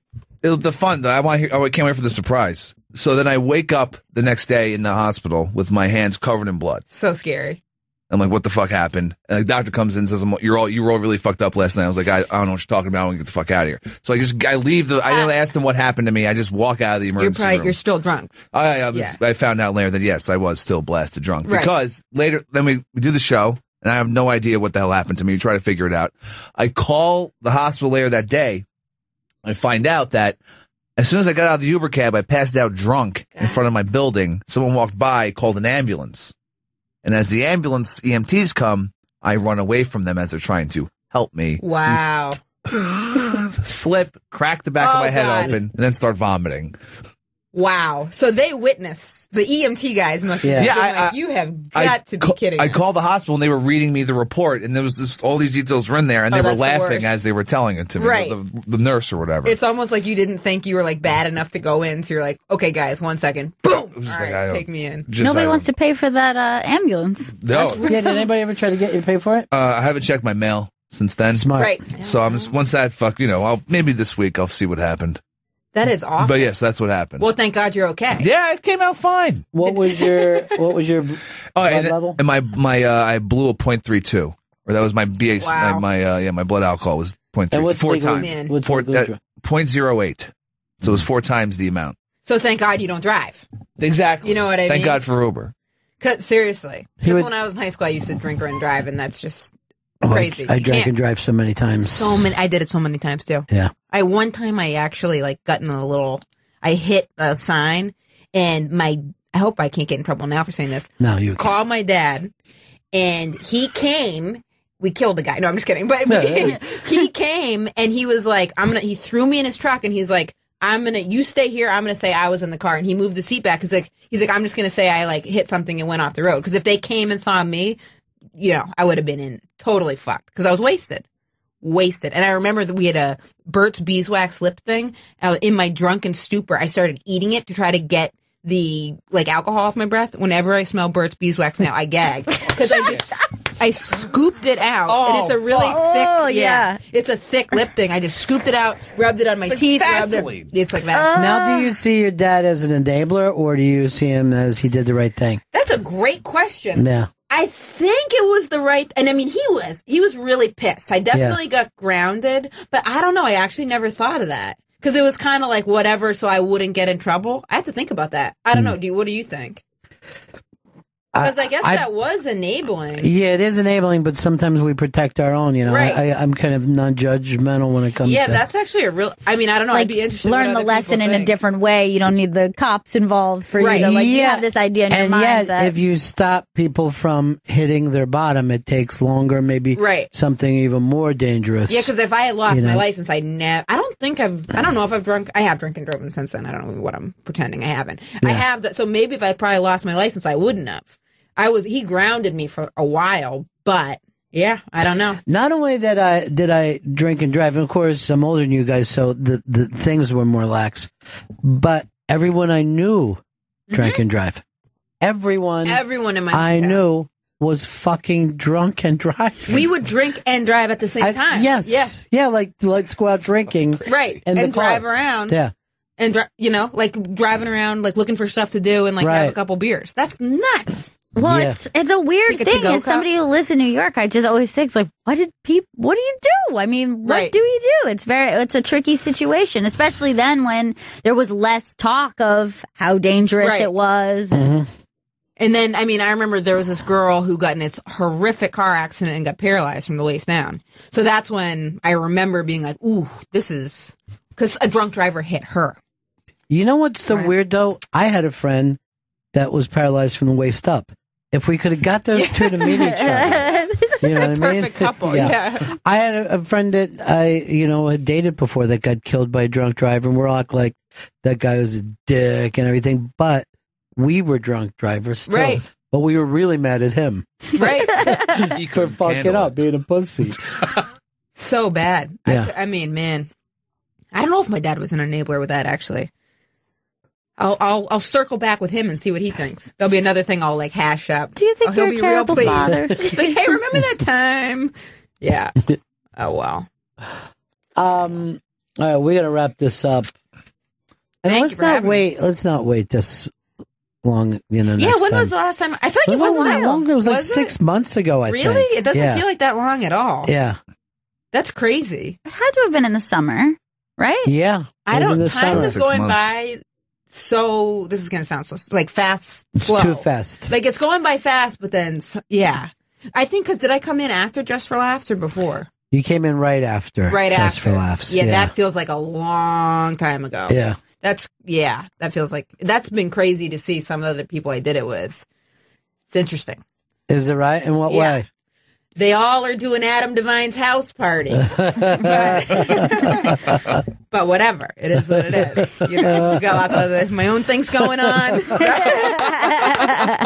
That's what I've witnessed. But yeah, things are good. Funny. Things are good. Emma's performing tomorrow, Thursday, January 7th at 8 p.m. at the New York Comedy Club. Go to NewYorkComedyClub.com for tickets and more information. Go to EmmaComedy.com for all her additional dates. And on Twitter, it's at Emma Willman. Yes, thank you. All right, we'll see you again soon. Thank you so much. Chris, stay in touch because you don't answer mail. Right. I answer emails. We'll see everybody again in 1974. Ladies and gentlemen, the evening is over. We hope you all enjoyed yourselves, and we'll see you all again in 1974. Good evening!